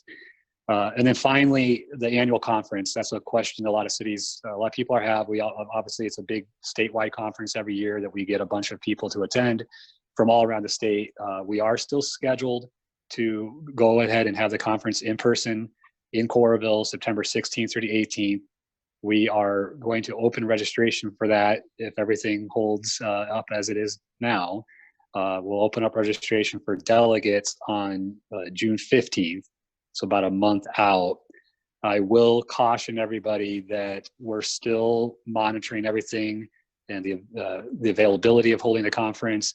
I can say that it's very keen to figure out what we'll do from both a legal perspective, whatever kind of social distancing order places September. It's very difficult to know exactly what anyone will be able to do in terms of a large gathering. And then the other part is the practical side of things in terms of will people be comfortable attending a large group conference such as that. We typically have around 400 to 500 attendees, and we also have exhibitors, of course. As anyone who's been to the conference knows, the exhibit hall is hundreds of people in there, and which is wonderful, and it's a very important aspect of the conference, along with the general sessions and workshops. And it's just hard to know exactly what's right at this point. I don't know if anyone really has the answer. So whatever we decide, we'll certainly let people know. And if we're not able to hold the conference in person like we would hope to do virtually, we're kind of tracking what our colleagues at other state leagues are doing. Several of them they had conferences scheduled for June and July. Some of them have already switched to some kind of virtual conference using different kinds of technology. So we're going to watch what they do and learn from their mistakes, hopefully, and put on a good show if we have to go that direction. We're still holding out a little bit of hope. I think my personal opinion is that it's really hard to replicate in training when you're to adjust our best. That's all. I would be happy to take any questions.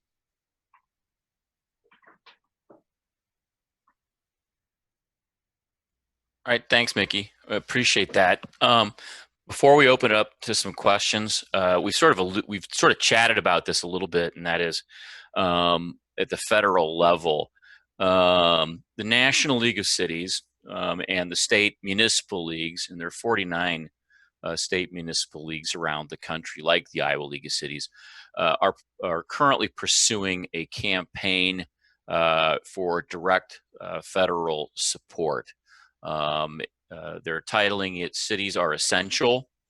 In the original CARES Act that was passed to provide assistance to state and local governments, the money only went to cities and counties with populations 500,000 plus. And it also only went to provide payment for actual costs that you could associate with the COVID-19 pandemic. What this campaign instead does is it's trying to it's asking the federal government for direct financial support, really to offset revenue losses that cities and counties have suffered. As you can well imagine, I mean, within the state of Iowa, you have cities that are feeling various levels of financial pressures. When you begin to expand that nationwide, depending on where city governments get their revenues, some of them are suffering significant revenue losses, which is making it very difficult for them to continue to operate. And so we're doing this as a national campaign. Essentially what we're doing is the ask is going to be for $250 billion from the federal government. That $250 billion would be divided in half, with one half going to cities and one half going to counties. On the county side, the distribution formula is just on a per capita basis, and that'll just support, again, whatever expenses and revenue losses that a county has. On the city side, the initial proposal is that 70% of the city fund would be put into a pot that was designated for cities with populations 50,000 and above. And that's because cities with populations 50,000 and above are cities that receive direct payments out of the Community Development Block Grant Program, and that there is a distribution formula that the federal government uses to get that money down to those cities of 50,000 and above. In Iowa, of course, that's 11 cities that are in that category. The other 30% would be put into a separate pot, and that would be distributed to cities on a per capita basis. It would be to all cities of all sizes. And so there's a lot of interest in this from the city level. That's currently the ask. There's a lot of ideas going on in Congress, and so this is just one of them. But this is sort of a place to begin, and that's the reason that you're seeing us send out these surveys to begin to collect information from you on what you might reasonably anticipate right now your revenue losses could look like, or more importantly, what impact has this had on your community. And it's not just necessarily the city which we're looking for, although that's important, but even the broader community. So if the city is looking at concerns with local businesses, and if the city is looking to set up support for them, what would that cost? So that you could make a justification to Congress and the president that these funds are needed. And so we look for this campaign to probably take 6 weeks, which is remarkably fast. We think that's how quickly the decisions will be made. And so that's the reason that we're working on in such an accelerated pace with getting information out and reaching out to all of you. We can't make any promises, but we do recognize that as this goes on, cities you will actually see losses in revenue that may be very, very difficult to make up. And so this is a chance that we have to essentially create at least some type of a stabilization fund, perhaps here in Iowa, to shore up cities as they begin to lose revenues. And so that's a quick explanation of why we're undertaking some of these projects. And so with that, we'll open it up to questions.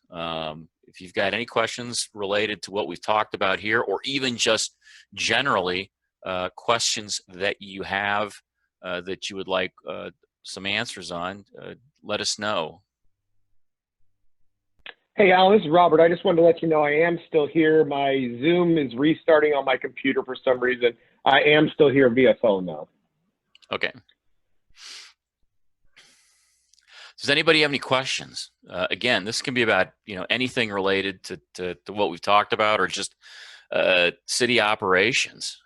Questions that you have about how other cities are responding, or what you can or cannot do.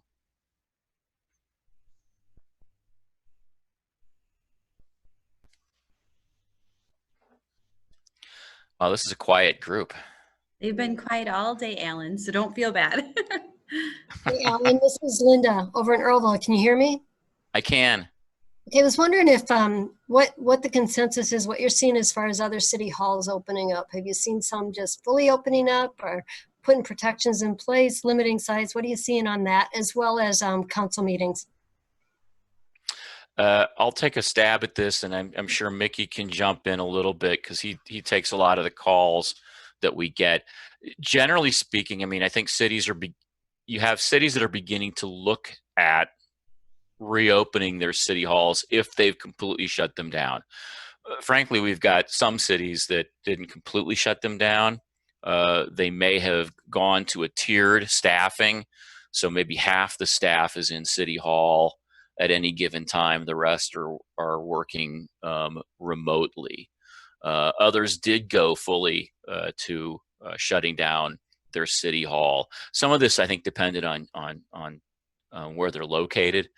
City of Des Moines completely shut down the city hall. Why? Well, again, they were sort of Des Moines and the Polk County area were a hot spot with a lot of infections, and so just the geography of the Des Moines City Hall was hard to remain open and actually safely keep, even their staff protected from visitors.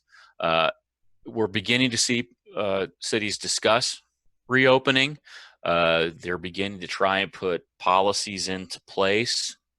Looking at, if you show up, you either verify that you took your temperature that morning, or they take your temperature when you walk in. They ask you a series of questions if you have any of the symptoms. I know that also cities are beginning to look at the geography of their office, and if necessary, looking at maybe putting up plexiglass screens at desks to conceivably shield the staff that are maybe working a front desk. And they're also considering, do we require individuals who show up to wear a mask? So they're beginning to look at this. And I think over the next, several weeks, if things continue the way they are, more of this information will come available and be shared amongst cities. And that's what we'll do as we hear more about what cities are looking at doing as far as reopening their facilities. And I think the same goes with not only City Hall, but if you've got a library, if you've got parks, when do you begin to open those up, or even open up playground equipment? So Mickey, what are you hearing from the membership? Yeah, I think you covered it well. I mean, I don't think I've seen any examples yet of a city just like fully opening, no restrictions, period. Now, that being said, there are a number of cities that I've talked to, the really smaller ones that have maybe one person at City Hall, like the clerk, or one other employee, something like that, that largely kept things moving pretty normally, but they may have restricted access to the public to just as they wish, and they may have locked the door or statements, some fact. And I think that'll be the first thing that kind of rolls back. But with some of the measures that Alan just talked about with plastic shields or something to help mitigate against the spread. Council meetings, same story for the most part. I think nearly everyone I've talked to has done some sort of restriction, either going fully electronic with their council meetings or some kind of a hybrid with maybe the clerk and the mayor at City Hall itself, but everybody else joining remotely and sharing that information with the public. This past week or so, I've heard from both the facilities and sort of going, stepping back some of those restrictions. But I think everybody's pretty cautious and worried that as a public entity, the last thing you want to do is be a conduit of spread of some sort. And so I think I don't know if anybody just completely lifted everything all at once. It doesn't feel like we're just there yet, but I know people are starting to talk about it, starting to think about it. And my guess is they'll be developing and announcing reopening plans here soon. with, again, probably some safety measures in place. It won't be completely normal, probably for quite some time. Thanks, Mickey. What other questions might you have? I have a question on swimming pools. And I know, can you hear me? Yes. Yes. Yep, we can hear you. So I've sat in a couple meetings and Zooms with like the Park and Rec Board and just spoke with the other ones in Delaware County, the other clerks that have pools. And it seems like we're getting kind of a big array of, from the CDC, Public Health, Red Cross, on what mitigation issues we're going to have as far as PPE when and if we do open. And is there any way that like the league can maybe streamline some of that information, especially for those of us that don't have like a Park and Rec director? So it's trying to sift through all of that just for the pools. No, we can do that. I mean, we'll make a note of that, and we can reach out to the Iowa Park and Rec Association and kind of get an idea of what they're telling people. And it's a big, I mean, it's a big issue. I know here with the Des Moines metro area, they're actually coordinating this, because what the last thing they want to do is have, you know, Clive open up their pool, but everyone else remain closed, and therefore everyone goes to the Clive pool. So I mean, they're in contact, and the same thing is going to be true outside the metro area. Even if you've got cities that are just 5 and 6 miles away, that if someone hears that the pool's open and theirs isn't, they're likely to go there. So no, we'll track down this information, and we can share it broadly with the membership, but we can also share it with the East Central Iowa Association, so they can specifically get the information to the group that attended this meeting. I appreciate it. Thank you. What other questions?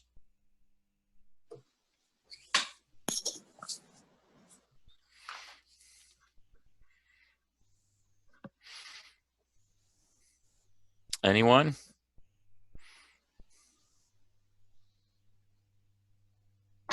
You guys are quiet today. They are very quiet. Normally, stop. This group usually isn't like that, right, Mickey? I know, it's usually a challenge to get wrapped up in time. Yeah. Well, Alan and Robert and Aaron and Mickey, we appreciate you joining our meeting today. And of course, we wish it was under, in person, but we're happy to see all your faces, and thanks for answering our questions and following up with us later. I'm sure we'll be contacting you about something sometime down the road here. So thanks for your time, and we'll kind of wait on board for our next speaker. I don't know if I see him in here yet. We have about 5 minutes, so if you guys want to take a quick restroom or water break or something like that, we'll catch up at 1:30, where Lynch Dallas will be presenting on social media. So see you in a minute. All right, thank you very much. We Thank you for appreciate having it. us. Thank you. Thanks, everyone. And you guys can hang out too. I was going to say, I think, is it Pat O'Connell that's next? Yeah, yes, and Nathan Cooker. Okay. If it's okay with you, I might hang around.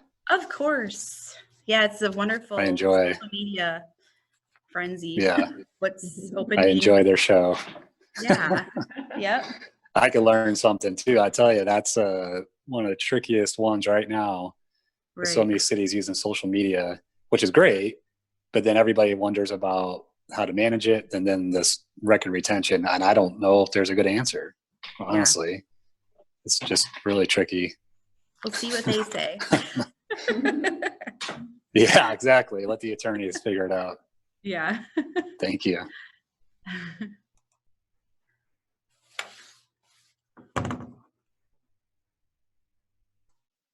Oh, and by the way, I'm borrowing my wife's Zoom account. So if you see that campus contact logo, that's not a Zoom bomber. That's still me. We have very important information here. Yeah, I'm sure. A Zoom bomber. There's so much stuff going around about Zoom and, privacy, and I just figure, well, we're, everything we're talking about is pretty much not too, confidential or private, or we probably wouldn't be doing it over Zoom. So Holly, I'm sorry, go ahead. No, go ahead, Linda.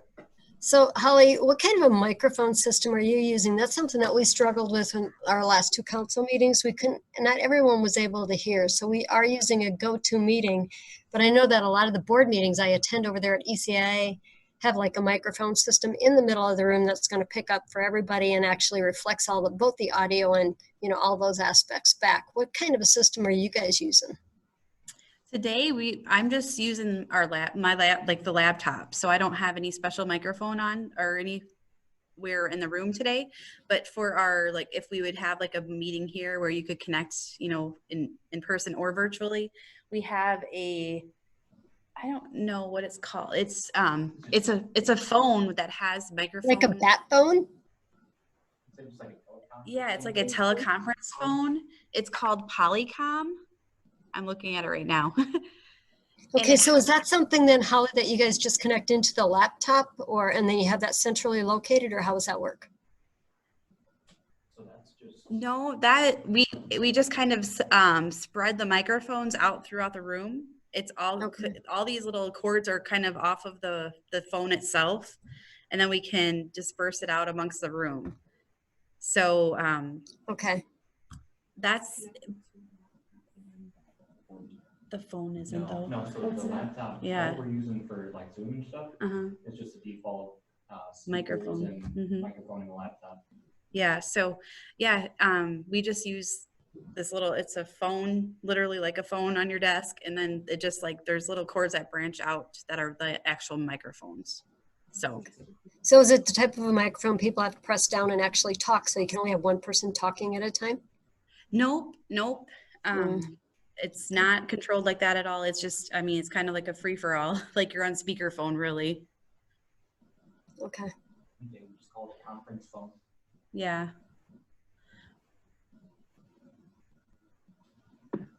We actually last night for our meeting. Oh, go ahead, Sarah. Last night, Linda, at our meeting, we used our big room and we just had to separate out because we had to go into closed session. But one of our council members had to call in. And it was almost easier for her to call in on my cell phone and put that on speakerphone. We were able to hear her and her hear us the best out of even using our phone system. Because we had our phone system set up if somebody needed to call in, from the public. But I was surprised how well our cell phone picked up everything. From quite a, we were spread out pretty far too, but that was kind of nice to know. Like I said, our actual phone system doesn't pick up that well. It's very muted and muffled, so. And then Sarah, that didn't give you feedback? No, nope. We've had problems with feedback. And we didn't have anyone call in on our regular line, so. But no, it worked well. So you weren't using an actual dial-in phone-in meeting number? We had that available if somebody wanted from the public to use. But at the last minute, I found out a council member couldn't call in or come in, so she just got on my cell phone because we had to go into closed session. So I wanted to be able to, shut off the one line for the closed session if we needed to, and just keep her on.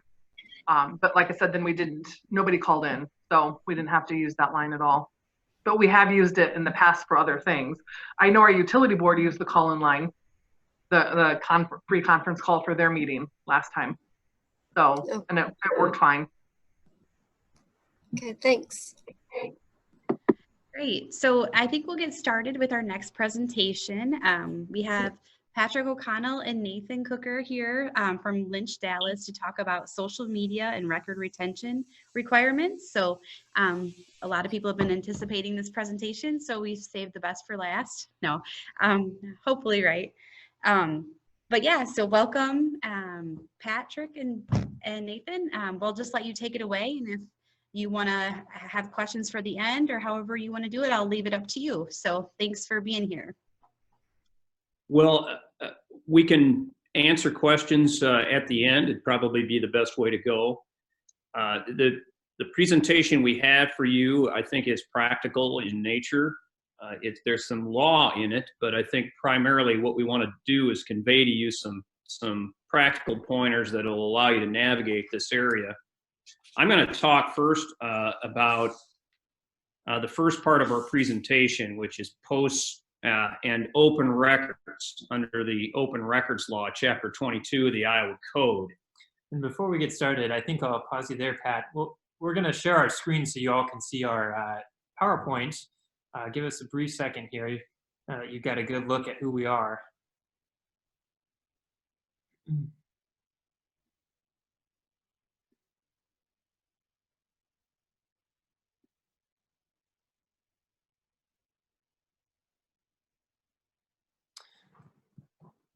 Shoot. Y'all, we'll have to apologize. We're going to have to leave the meeting just briefly so that we can activate our PowerPoint, and we apologize for that. We'll be back online in a matter of seconds. One moment, please.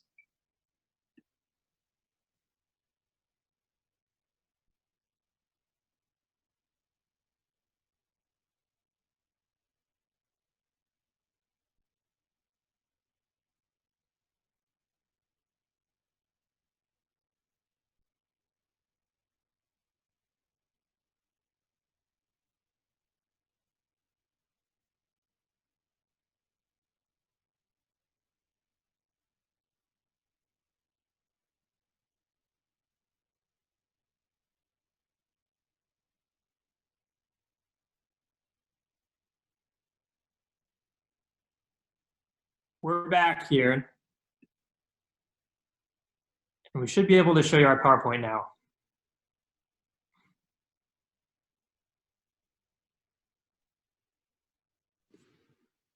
Were we successful? Can we get a thumbs up if you all are able to see that? Okay, very good. Pat, back to you. I'll run the PowerPoint here if you want to. Okay, appreciate that. So we're going to have three parts to this. First is how the Open Records Law applies to what you have posted on a Facebook or a Twitter page or a city website. And then we're going to talk a little bit about what you do about problem posters, people that try to use your platform in a manner that violates your rules and what those rules can be. And then the third part are going to be employees and officials pages. I'm going to talk about the first part and Nathan will handle the second half. First of all, Chapter 22, as you know, is our open records law, and I assume all of you folks are probably dealing with that on a regular basis because the clerks are normally the gatekeeper for open records requests. Or at least that's the way it is in all the cities where Nathan and I work. The city clerk is like the records custodian typically, and although other department heads will have to assist with that, usually the clerk is the funnel. So the question that comes to mind is, are government social media posts public records under Chapter 22? And they are.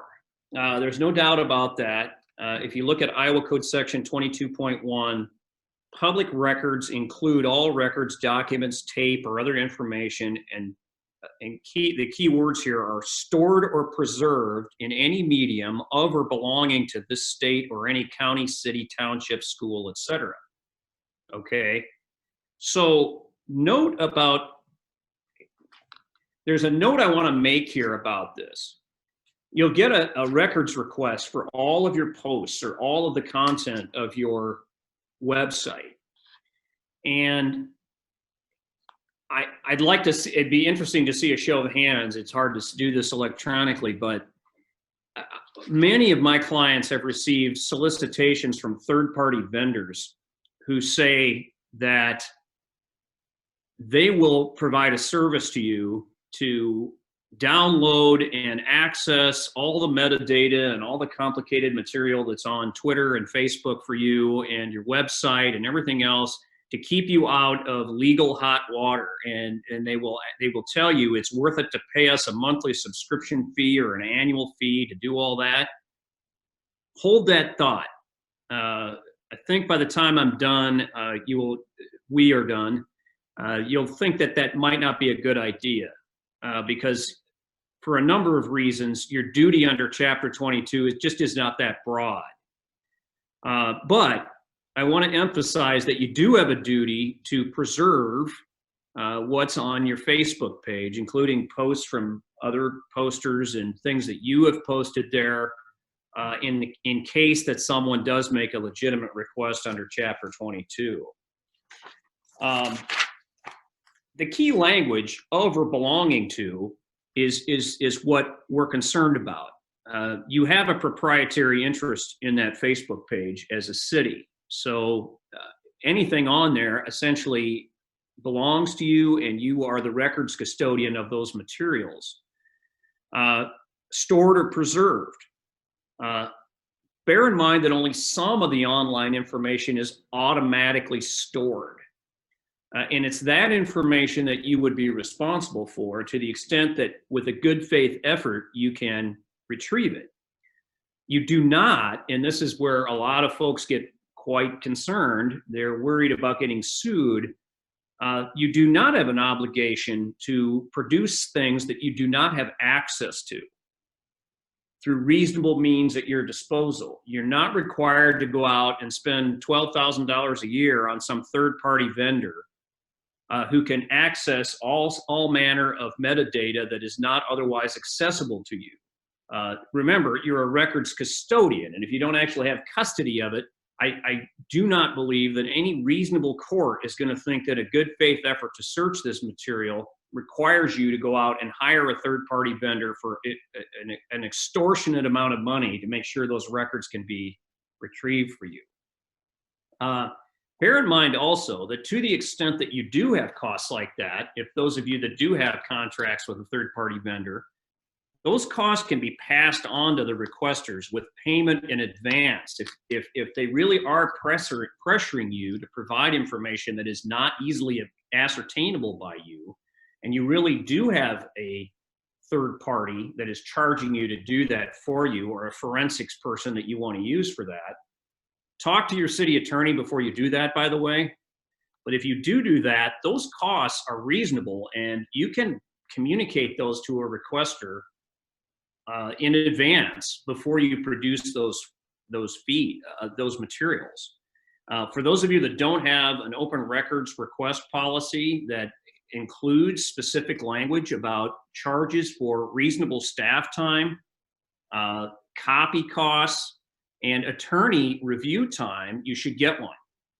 Okay, most cities that I work with have those, and they will send emails out in advance to state we're in receipt of your request, and we require you to pay these amounts in advance, and they break it down based on, I'll usually get an email that'll say, what do you anticipate a city attorney to charge to review these materials before we produce them, if they're concerned about confidential material and the like. And I will say, well, it's going to be a half an hour or whatever it's going to be, and they will calculate that and they'll send that out to the requester.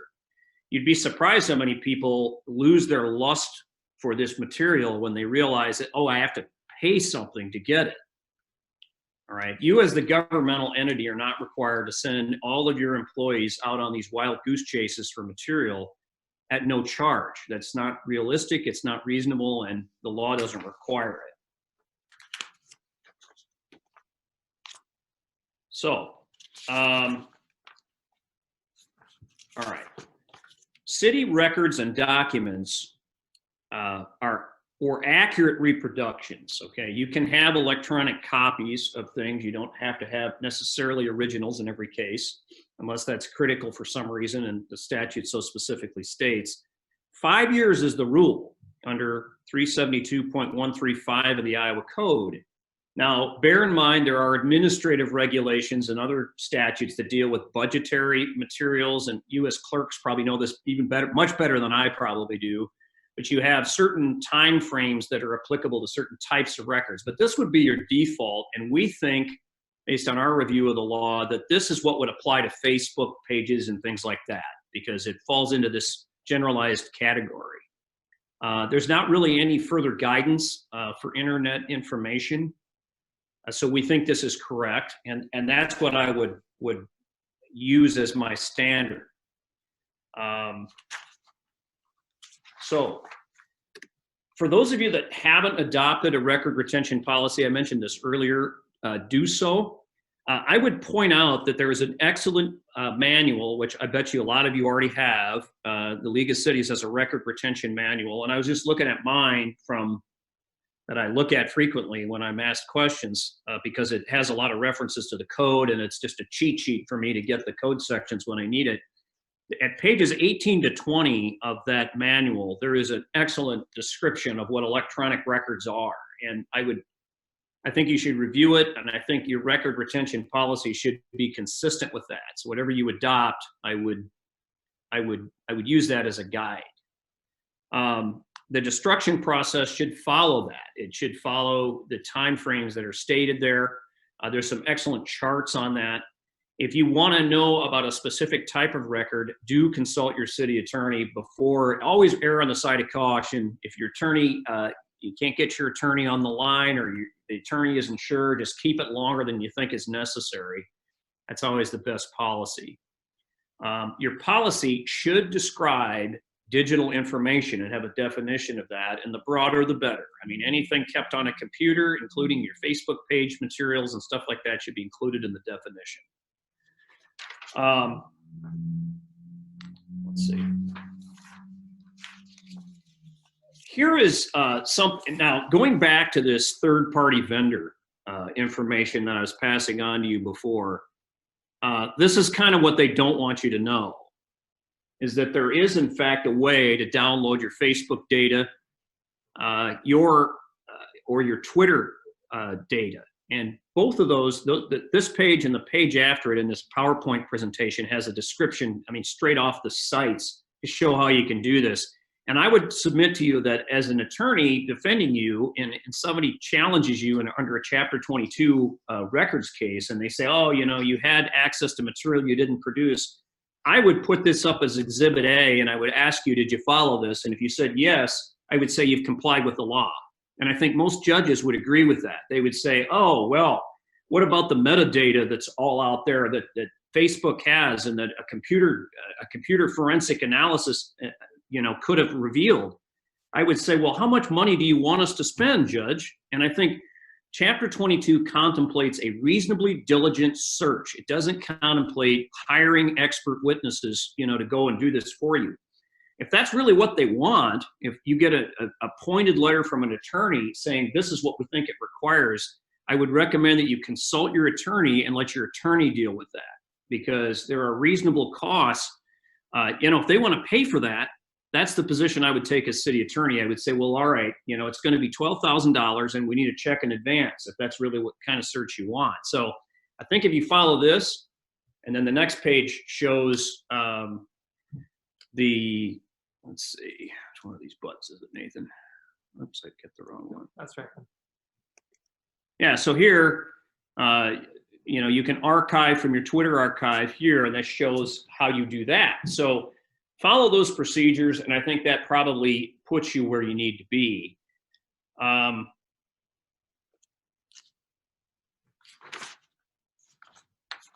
And that's basically all I would say as far as Chapter 22.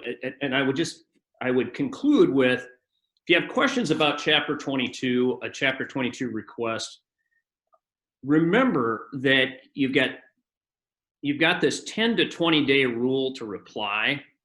But if you get a letter out explaining what you're up to and that it's taking you longer than that amount of time to retrieve this material, you're going to buy yourself time, because there's case law about that. But always, always, always say in that letter that in any event, the cost of this is going to be whatever it is you calculate it to be, and that we're not going to begin we're not going to commence the search until we receive that money. Because there's case law on that as well that says that you are entitled to do that, and that does toll, I guess, the clock from running if you have given a reasonable letter to those folks in advance that we need this cost. And once they pay, by God, get right on it. Make sure your attorney's involved if they have an attorney and they're being difficult with you about it. With that, I'll turn it over to Nathan for what I think is probably the more interesting part of this presentation here. Well, whenever you can get away from Chapter 22, you're bound to head into more interesting waters. But thanks, Pat. I'm Nathan Cooker. For those of you who haven't met me, I'm an attorney here at Lynch Dallas. I've been on board for about 2 years since I graduated from the University of Iowa in 2018. And interestingly, I have had a couple of cases now where I've seen questions arise and even conflicts crop up regarding what government entities, we work with school districts, counties, and cities, as many of you know, what they can do with problem posters on their Facebook, Twitter, and other social media pages. So let's talk a little bit about that. And problem posters is a phrase that I coined when we were writing this presentation, but I think all of you are likely to know who we're talking about because you see them not only on your government entity's social media page, but you probably see them on your own. It's that person who really has a lot to say and a little too much time to be patrolling the comment sections of Facebook and Twitter. But folks who are going to complain a little too much about their pothole, the people who are going to promulgate some sort of conspiracy in the comment section of your government's social media page.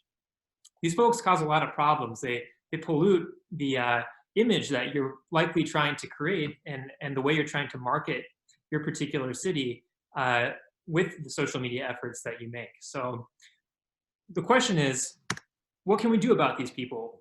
One answer that a lot of folks want to resort to is, can't we just block them? Facebook makes it very easy just to eliminate somebody from accessing your social media. Twitter has similar functionalities. So the answer to this is well known to our president. He was involved just in 2019 in a federal lawsuit that was one of the first to address how the First Amendment of the Constitution applies to social media pages for government organizations. And that was the case of Knight First Amendment Institute versus Trump.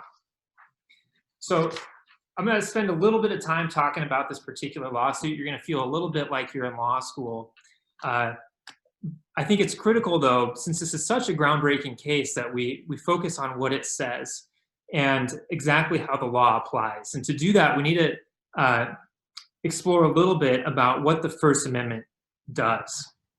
Now, the Second Circuit was the court to hear this case. That's the court in New York, and it also covers some of the surrounding states in the Northeast United States. Bear in mind, they don't have a controlling voice for what the law is going to be in Iowa, but we think that what the Second Circuit Court of Appeals says is going to be persuasive on courts in Iowa. And so we can expect that if we ever have litigation over this kind of issue here in Iowa, we'd get the same result.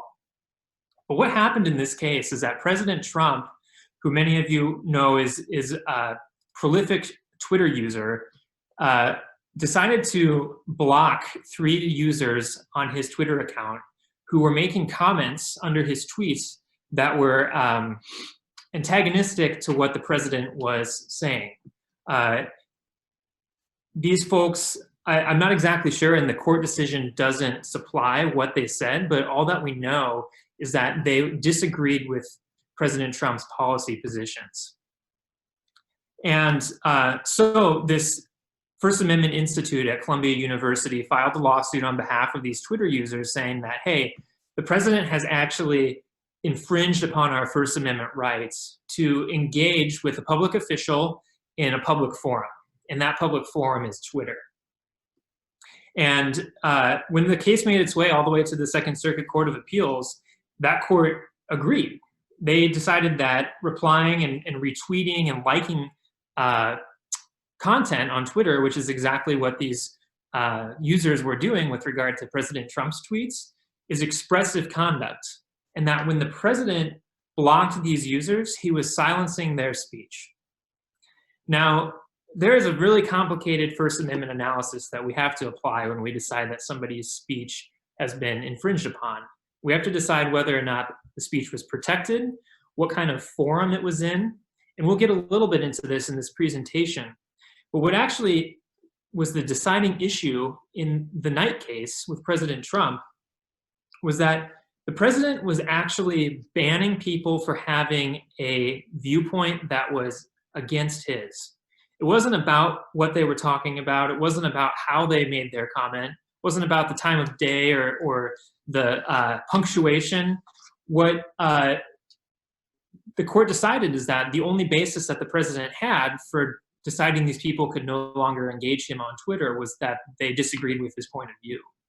And that is a critical First Amendment violation. And so it's called viewpoint discrimination under the case law. In 2019, the same year that that case came out, we actually saw 2 other federal circuits. These are the courts of appeals that sit right below the Supreme Court of the United States. They issued decisions on similar cases. One was the Davidson versus Randall case that came out of the 4th Circuit, where I believe it was a Virginia County Board of Supervisors supervisor had blocked somebody for espousing viewpoints that she didn't particularly approve of. Same with the Robinson case. That was where a Texas sheriff's office blocked a Facebook user from their account because of some comments that they made that were critical of some police conduct. So all the same issue. The Trump case was sort of the groundbreaking case. These followed it closely on the heels, and this is only 2019. These are newborn cases as far as litigation timelines are concerned. So we fully expect that we'll see one in the 8th Circuit soon, which is our local court of appeals. We'll probably see one of these cases eventually make its way to the Supreme Court so that the Supreme Court can give us some clear guidance on how to treat government social media. But there's still some lessons that we can take away here. And that's what I really want to dive into now. So as I alluded just a moment ago, there is some level of regulation that government entities like cities can apply to the speech that people use in public forums. If you look here on the left side of this chart, your government can, under certain circumstances, and this sort of depends on what kind of forum you've opened up, whether it's a park, a sidewalk, or maybe it's just the bulletin board at City Hall. There's lots of thinking to do there that your lawyer will be happy to help you with. But generally speaking, governments can impose restrictions on what time, what place, and what manner someone's speaking in, how they're engaging the particular forum that they're speaking in. Governments can also sometimes designate a particular subject matter of speech, right? When you set your council agenda and folks come in and they want to talk about something that's way off point during a hearing that's not related to their particular pothole, you have the ability to shut down that particular speech if you haven't opened that part of the council meeting up to general comment. Governments can also prohibit all forms of speech in certain areas, right? This is why I can't walk into your city's police department and host a rally in the chief's personal office or in the break room or something. Those are areas where you're certainly allowed to ban citizens from speaking and exercising their First Amendment rights. But if we move over to the right-hand column, this is what the issue is in the recent cases that we saw come down. Governments cannot, in almost any circumstance, prohibit a person speaking based on their point of view, which means if someone is posting on your Facebook page because they don't like the city's new agenda for filling those potholes, they don't like the particular folks that are on the council at this point in time, they don't like how the money's being spent, they disagree with some other policy position, and they're making a fuss about it, that person cannot be blocked, their comments cannot be deleted just because they express negativity, right?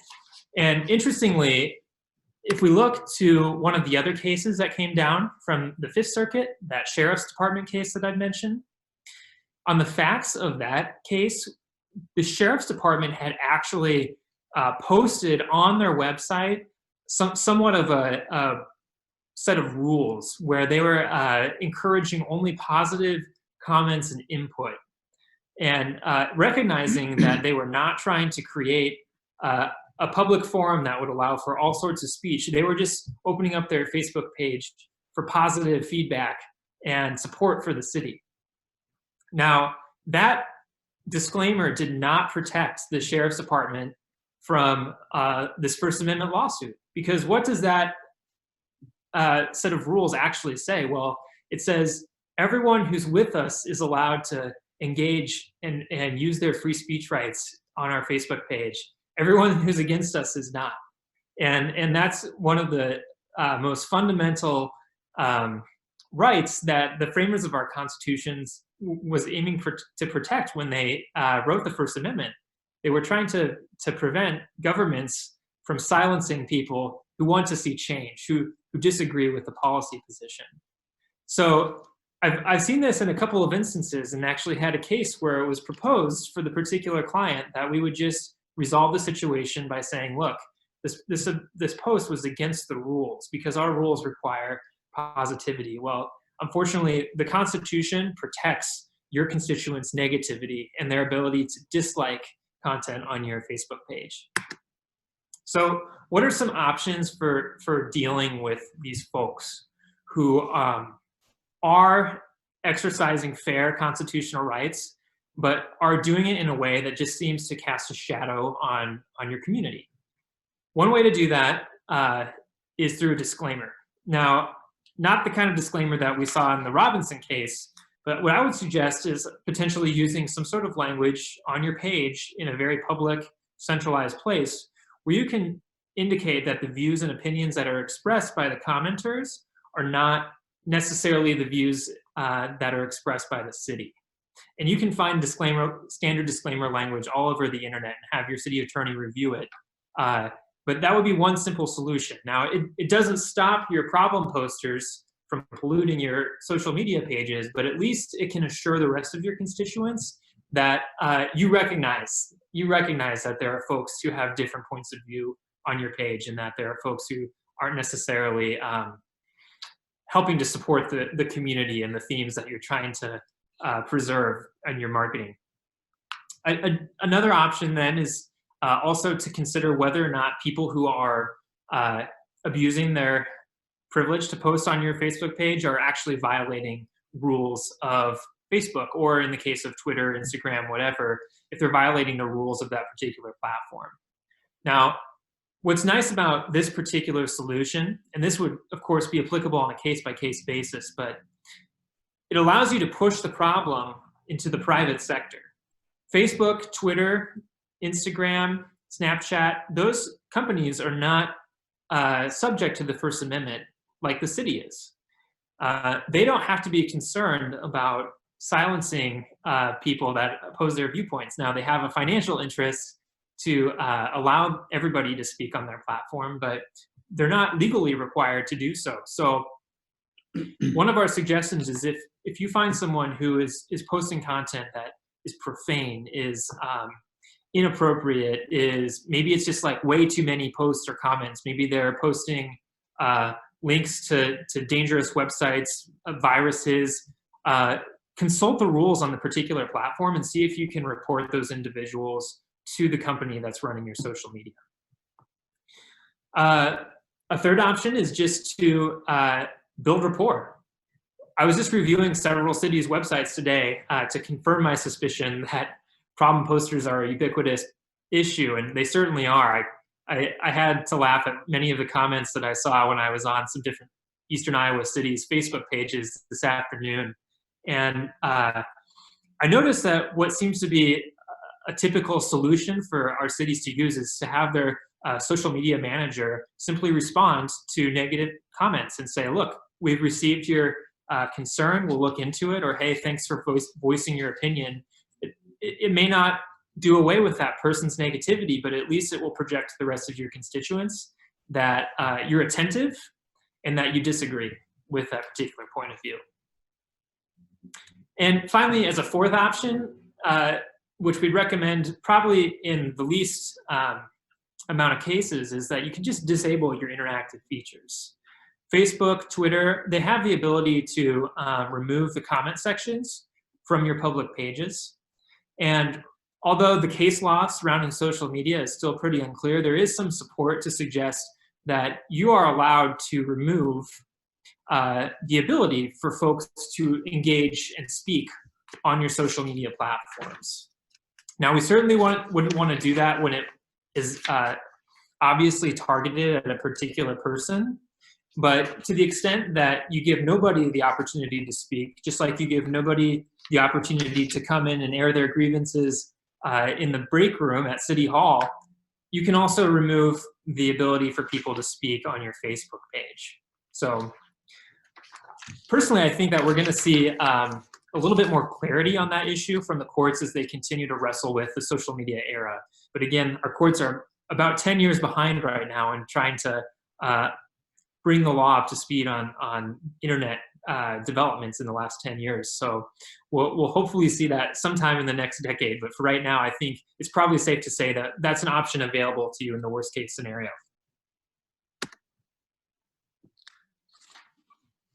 So one last area on this particular topic that I'd like to touch on are some types of speech that are just flatly not protected by the First Amendment. Because again, when we as lawyers have to consider whether or not there's been a First Amendment violation, the questions that we ask are first, does the First Amendment apply? Are we working with a government entity? And here at Lynch Dallas, usually that answer is yes. But secondly, is the particular kind of speech that was used protected by the First Amendment? And the Supreme Court has carved out some categories of speech that in no circumstance are going to be protected, and they're not going to be a basis for somebody to bring a lawsuit for a First Amendment infringement. Now, these categories are really narrow is the thing. So one of them that might be obvious to you all is obscenity. And the Supreme Court case law has defined obscenity to mean sexual content of sexual nature. So if you see somebody posting a pornographic image on your Facebook, I don't think it would last on the Facebook page for more than a couple of seconds due to the automatic features that Facebook has to protect users against that. But that would certainly be something that we would advise, look, that comes down immediately. That person does not have a free speech right to post an obscenity in a public forum. Another category is true threats. If you have somebody who's made a threat to that suggests imminent harm to anybody, a public official or another constituent of your community, then that's a post that can likely be deleted. Now, one thing I want to highlight is that in most of these situations, the behavior that is going to be unprotected is also going to be criminal. So you're going to have your police department, your county attorney, and maybe your city attorney already involved in that kind of analysis. But what I also want to highlight is in the event that you do have to respond to some kind of unprotected and definitely prohibited form of speech, you're going to want to, A, make sure you take a screenshot or preserve some sort of record of that speech, of that social media post, so that it'll be preserved for evidentiary purposes and litigation. And then secondly, you're going to want to ensure that that person, that their post is deleted, but they're not necessarily blocked. Now, that won't happen in every situation, and I think that's going to be a decision that your attorney will help you make if you have an egregious case where somebody has been repeatedly posting prohibited content. But what the case law does make clear is that blocking somebody is not an appropriate response to their use of inappropriate speech. To take away their ability to use that forum for lawful speech the next time is not necessarily, when they use speech incorrectly one time, it doesn't necessarily justify taking away their ability to speak correctly the next time, if that makes sense. So we'd want to advise you for problem posters who have one slip up, two slip up, make sure that they aren't blocked from your Facebook page, even if their prohibited speech needs to be deleted. But by and large, this kind of content is something that you're going to have your attorney involved with anyway, so they'll be able to help you on that. All right, so I just want to move on a little bit to another topic regarding the use of your social media. And this has to do with your employees and your city officials and how they are regulated by the First Amendment. This raises some additional legal issues that are currently in the courts and are currently drawing a lot of attention. So the question that I've used to frame this part of the presentation is how how can we limit city employees in their use of social media, and how about even their use of their personal social media accounts? To tease this out, I want to highlight that public employees have different rights than private employees. I'm a private sector employee, and my employer is not necessarily regulated by the First Amendment. So you can see here, this isn't a real post, but presume I post something negative about my supervisor's singing voice. Yeah, and I will tell you that I do take a lot of abuse in this unregulated environment I live in. So, well, so far we've all been safe, but it is speech that could be the basis for termination. By and large, private employers have no obligation to allow their employees to speak in certain ways that they believe reflects poorly on that employee's capabilities to perform their job, that they think reflects poorly on the image of the organization. So that bears a stark contrast to what we see in the public sector, because city employees are protected by the First Amendment because cities are governed by the First Amendment. So as a result of that, the case law has established that public employees are going to have greater, not perfect, but stronger protections than I might have with regard to what kind of content they can post on their social media and how their employer can regulate that. So the biggest distinction that the courts have drawn here is whether that employee is speaking either in the course of their job duties as a public employee or whether they're speaking as a private citizen in a way that reflects a matter of public concern. Okay, now that's a lot of legalese, but it makes plenty of sense if we just tease it out. So, for example, employees who speak in the course of their job duties. One example that we saw out of the Supreme Court several years ago was in the case of Garcetti, who was a district, not a district attorney, a defense attorney who was coordinating a plea deal with the other side, the district attorney. And that individual made some sort of statement, and I can't remember off the top of my head what exactly it was, but some statement to the opposing attorney regarding the case itself.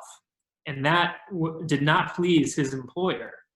Now, he was terminated for that by the government entity that employed him, and then he brought a lawsuit saying, hey, I'm a government employee, my speech is protected, you can't fire me for saying the wrong thing to the wrong person. Well, the Supreme Court said, look, your employer has a right to decide what you say and what you don't say in the course of your job duties.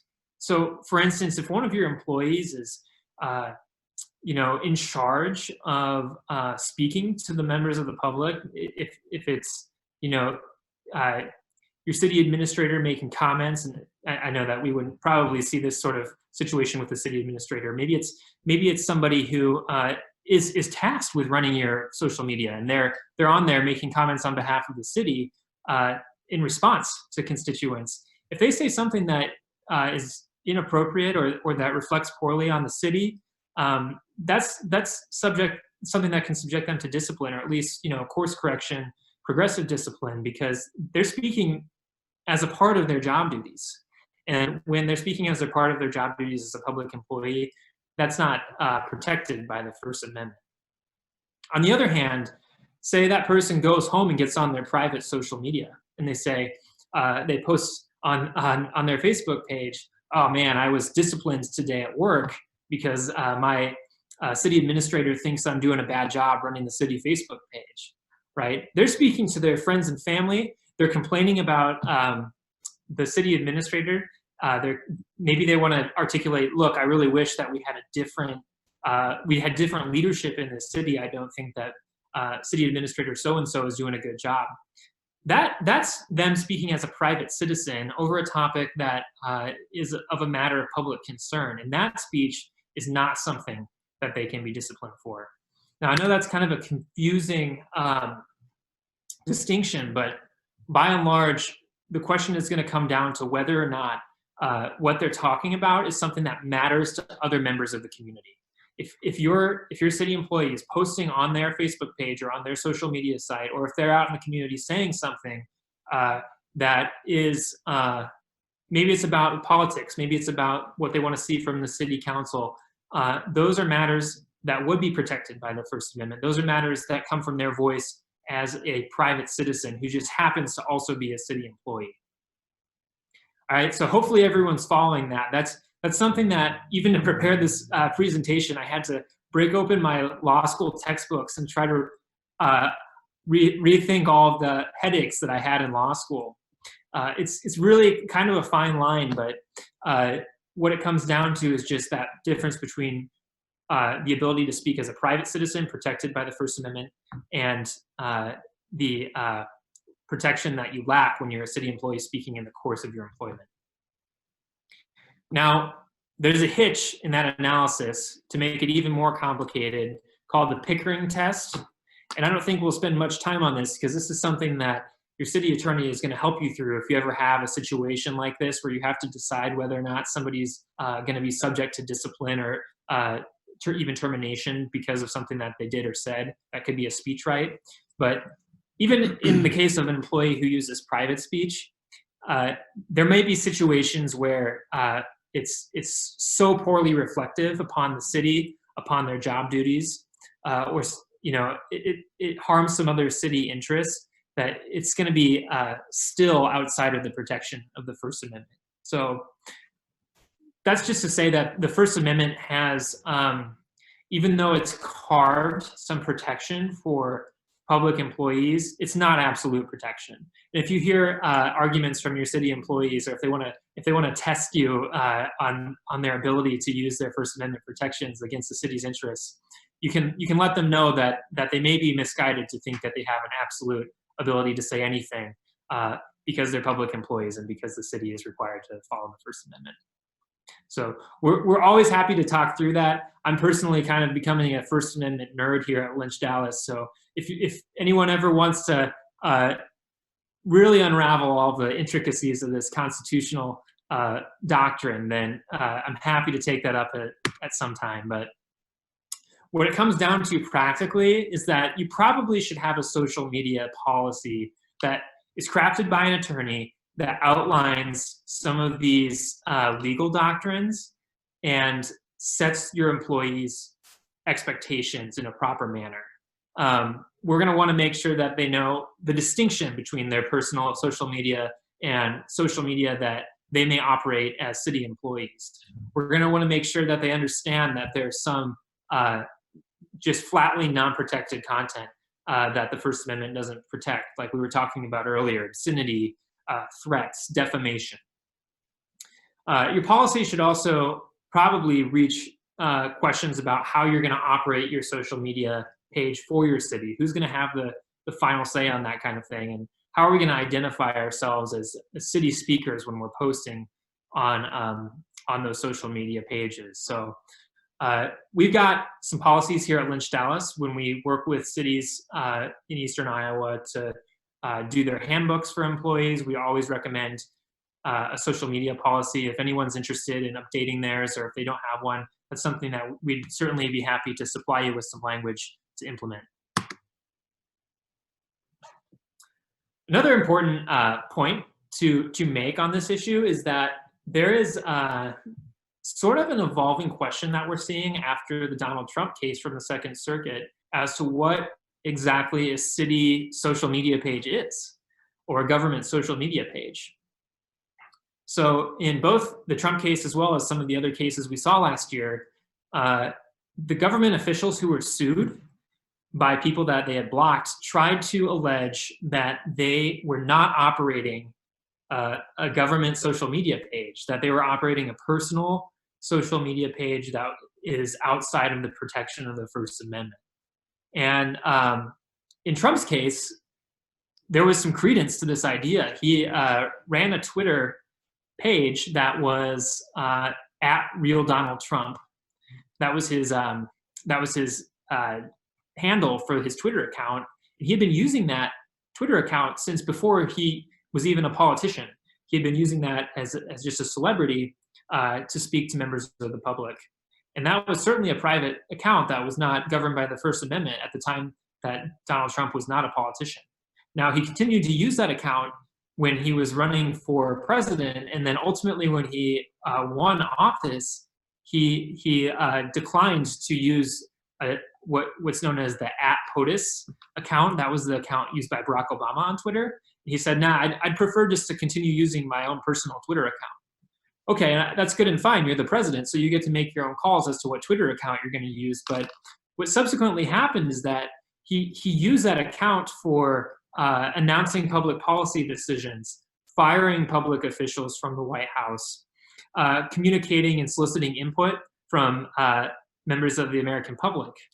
And the Second Circuit said that because of his use of that account, it had become an official government page, even though it was always being operated from President Trump's cell phone, even before he was President Trump. When he started to use it for presidential functions, that's when it became governed by the First Amendment. And so the major lesson here is that your city officials should know if they have Facebook pages, Twitter pages, in which they've held themselves out as elected officials or appointed officials, if those pages are open to the public, if they are used to announce events for their cities, if they're used to solicit input from constituents, those are likely going to be official city accounts, even if that official believes that it's a personal account. It's not the form of the page. It's not the time it was created. It's not who created it that makes it a government Facebook page or government Twitter page. It's what it's being used for. And so it's worthwhile to ensure that your officials know that that's a possibility of what can happen to their pages, because once they cross that threshold, once they make their personal Facebook or their personal Twitter into a city page, they start to be a city liability. If they block somebody and it becomes a violation of the First Amendment, that's on the city. If they say something that's defamatory, that's on the city, right? So that's a point that we want to highlight. It's going to be an area of evolving case law, but it's certainly a risk that everyone runs. One way that we can certainly start to guard against that is by advising our city officials to keep their personal accounts set on private. If it's completely appropriate and allowed for a government official or a government employee to have personal social media, but in order to ensure that that doesn't quickly become the President Trump situation, they're going to want to prevent anyone that's not actually their friends and family from being able to view what they're saying. They're not going to want to use it to make announcements or take input from constituents. It's going to be an effort of drawing clear lines to protect them and protect the city. So then one question arises then is if someone has a private Twitter or Facebook page and they have 10,000 friends in a town of 2,000 people, and most of the town have access to the Facebook page, and they start discussing public policy on that private account, the question for the court to resolve is going to be, at what point does that become the same thing as what Trump has, where he's invited so many people to be a member of it or to view it and to post on it that he's basically open to forums. So you city clerks and you city administrators that have these private accounts, you've got to watch that you're not crossing those lines. And if you've got policy directives, those probably should be on the city's account. And if you don't, if you have a private opinion about something, you've got to watch that line. And it's not entirely clear just exactly where that line is just yet.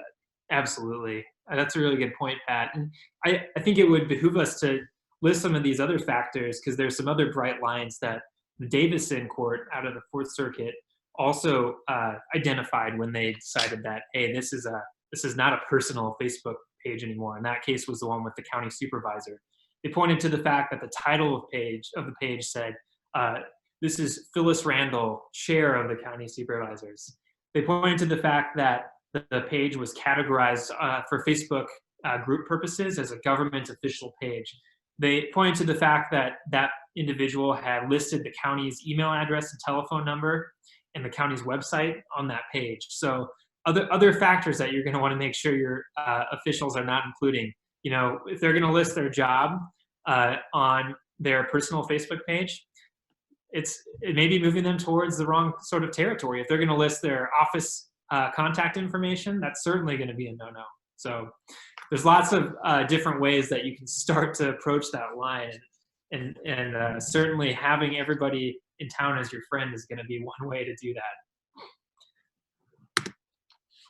So just as a concluding set of remarks, we thought it would be helpful to just remind everyone about some of the things that should never be posted on behalf of the city.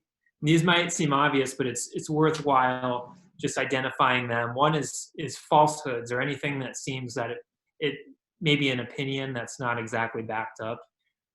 We've had cases, Pat and I have litigated cases many times where somebody alleges defamation based on a statement that was innocuous, but it was an opinion, or it was a half-truth. And those cases are never fun to sort out. So make sure that everything that goes onto your city's social media is true, and certainly stray away from identifying individuals, business entities, and being critical of them. Secondly is endorsements or denouncements of religion. That would be another First Amendment violation if we start as a city to make posts that are suggestive of the city's preference for a particular religion. Sometimes that seems like it'd be hard to do, but at other times you see situations where the city just sends out its thoughts and prayers to the people that are struggling with COVID-19 or something like that.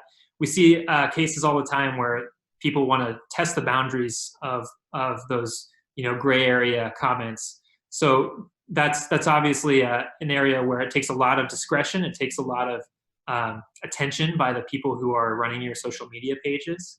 But just keep that principle in the back of your mind, even though the law is cloudy on exactly how far you can go as a city with regard to mentions of religion or comments that invoke religion. It is an area that eventually becomes too far. There's a threshold there that once you cross it, you can become liable for endorsing a particular religion in violation of the Establishment Clause. And then finally, we recommend with regard to photos that if you can, grab consent from people that you're going to post photos of for purposes of your public social media page. When folks are out in public and they're mulling about on your city square, they're likely not going to have a right to privacy that protects the use of their image. But in order to maintain best practices and avoid any sorts of claims that you violated their privacy, we recommend, especially with regard to children, that you seek consent before you publish pictures of them to your constituents. Would you add anything to that list, Pat? Or?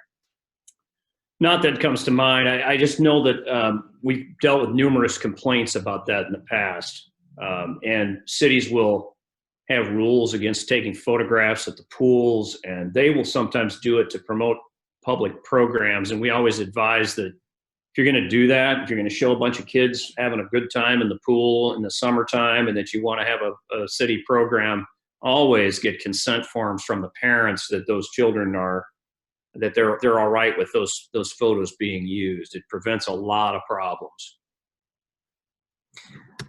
Well, with that, I think we'd open it up to any questions that anybody would have. We're happy to talk about anything in the presentation, or any questions that are related to your social media account or First Amendment issues, or even Chapter 22 issues. So I'm not sure what the best way is to take comments and questions on Zoom, but whatever, if you want to use the comment bar or just speak up, then we're happy to try to answer it.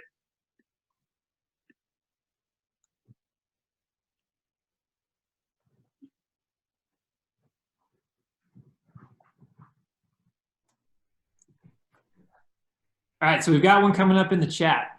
Yep.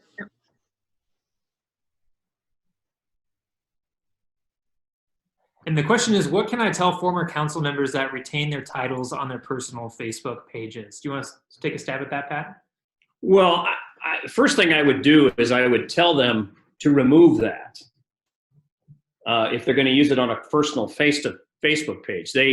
You can have a separate page on the city government's Facebook page for those council members. And I mean, this would be the ideal way to handle it, is you would have on the Facebook page, you'd have a link to each council person, and they can post anything they want about the matters that they think are of public concern, the things they believe, all of those kinds of things.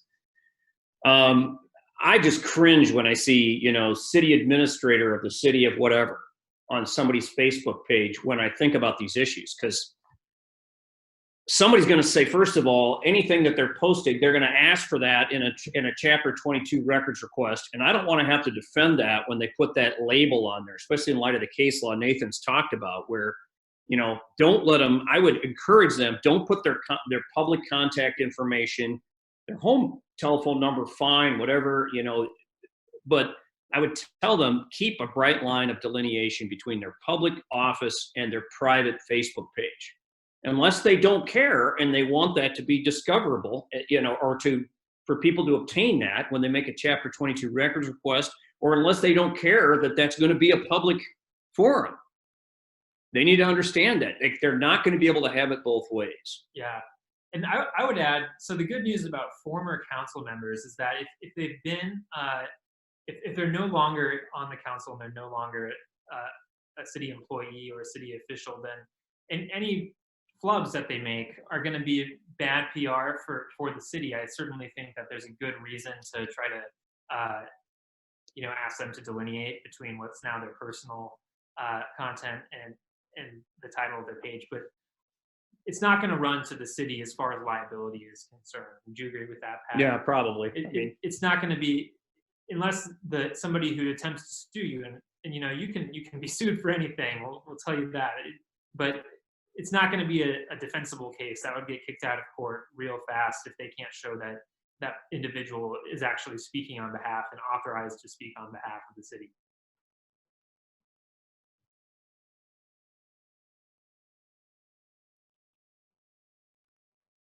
Any other questions we can field?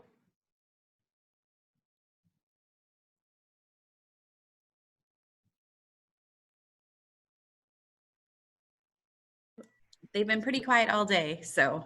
This is Wayne Kennecker in Sageville. Just a quick question for you, a small town. What's the easiest and less involved way for a small town to start being involved with social media? I mean, is there less potential issues with, say, a Facebook page, or is it easier to start out with perhaps a website?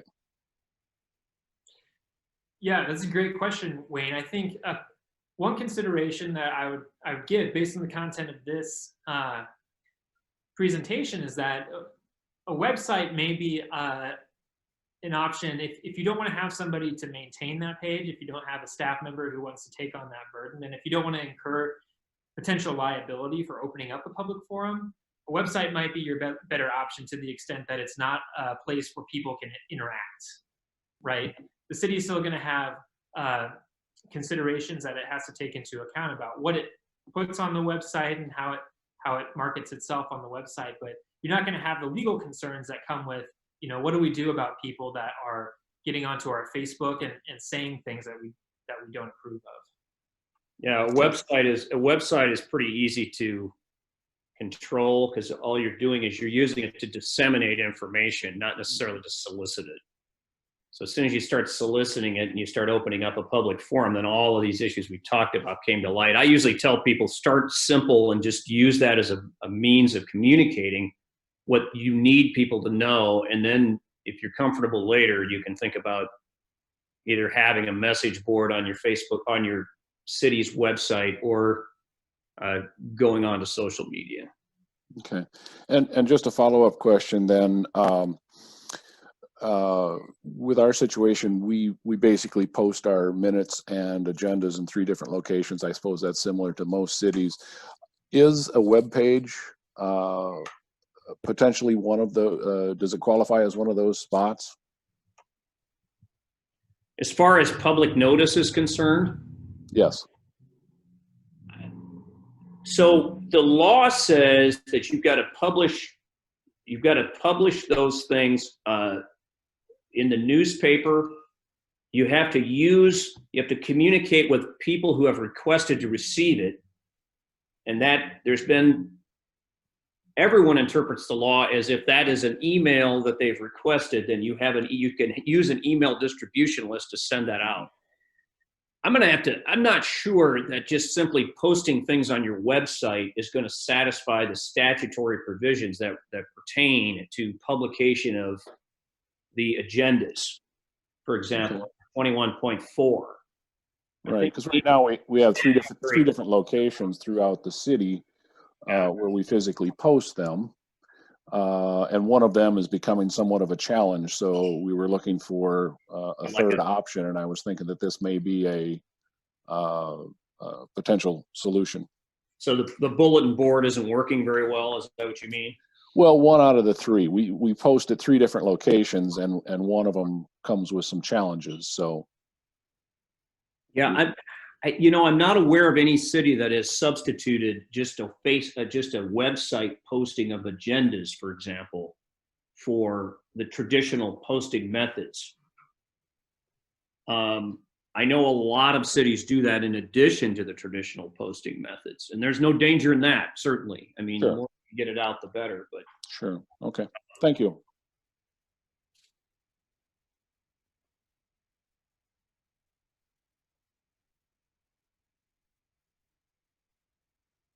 all right, well, I think we're out of time. So if anybody has any questions, you're welcome to contact us on the contact information we provided.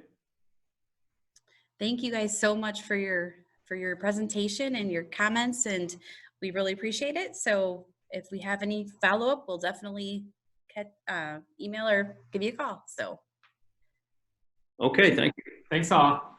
Have a great rest of the day. So that pretty much wraps up our day today. We want to thank everybody again for joining our Zoom.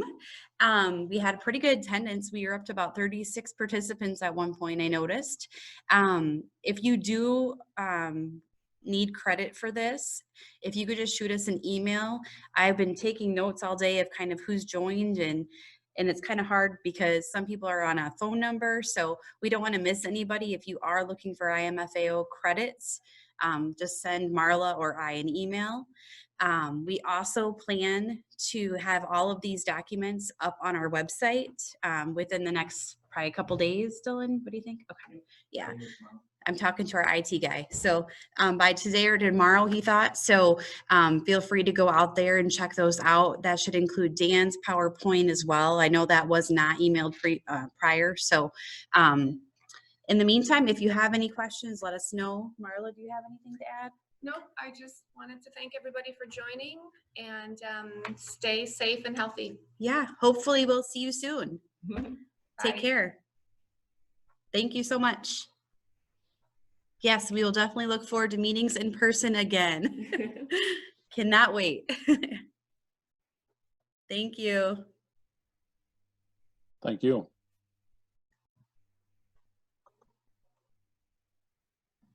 I think I got all the comments here.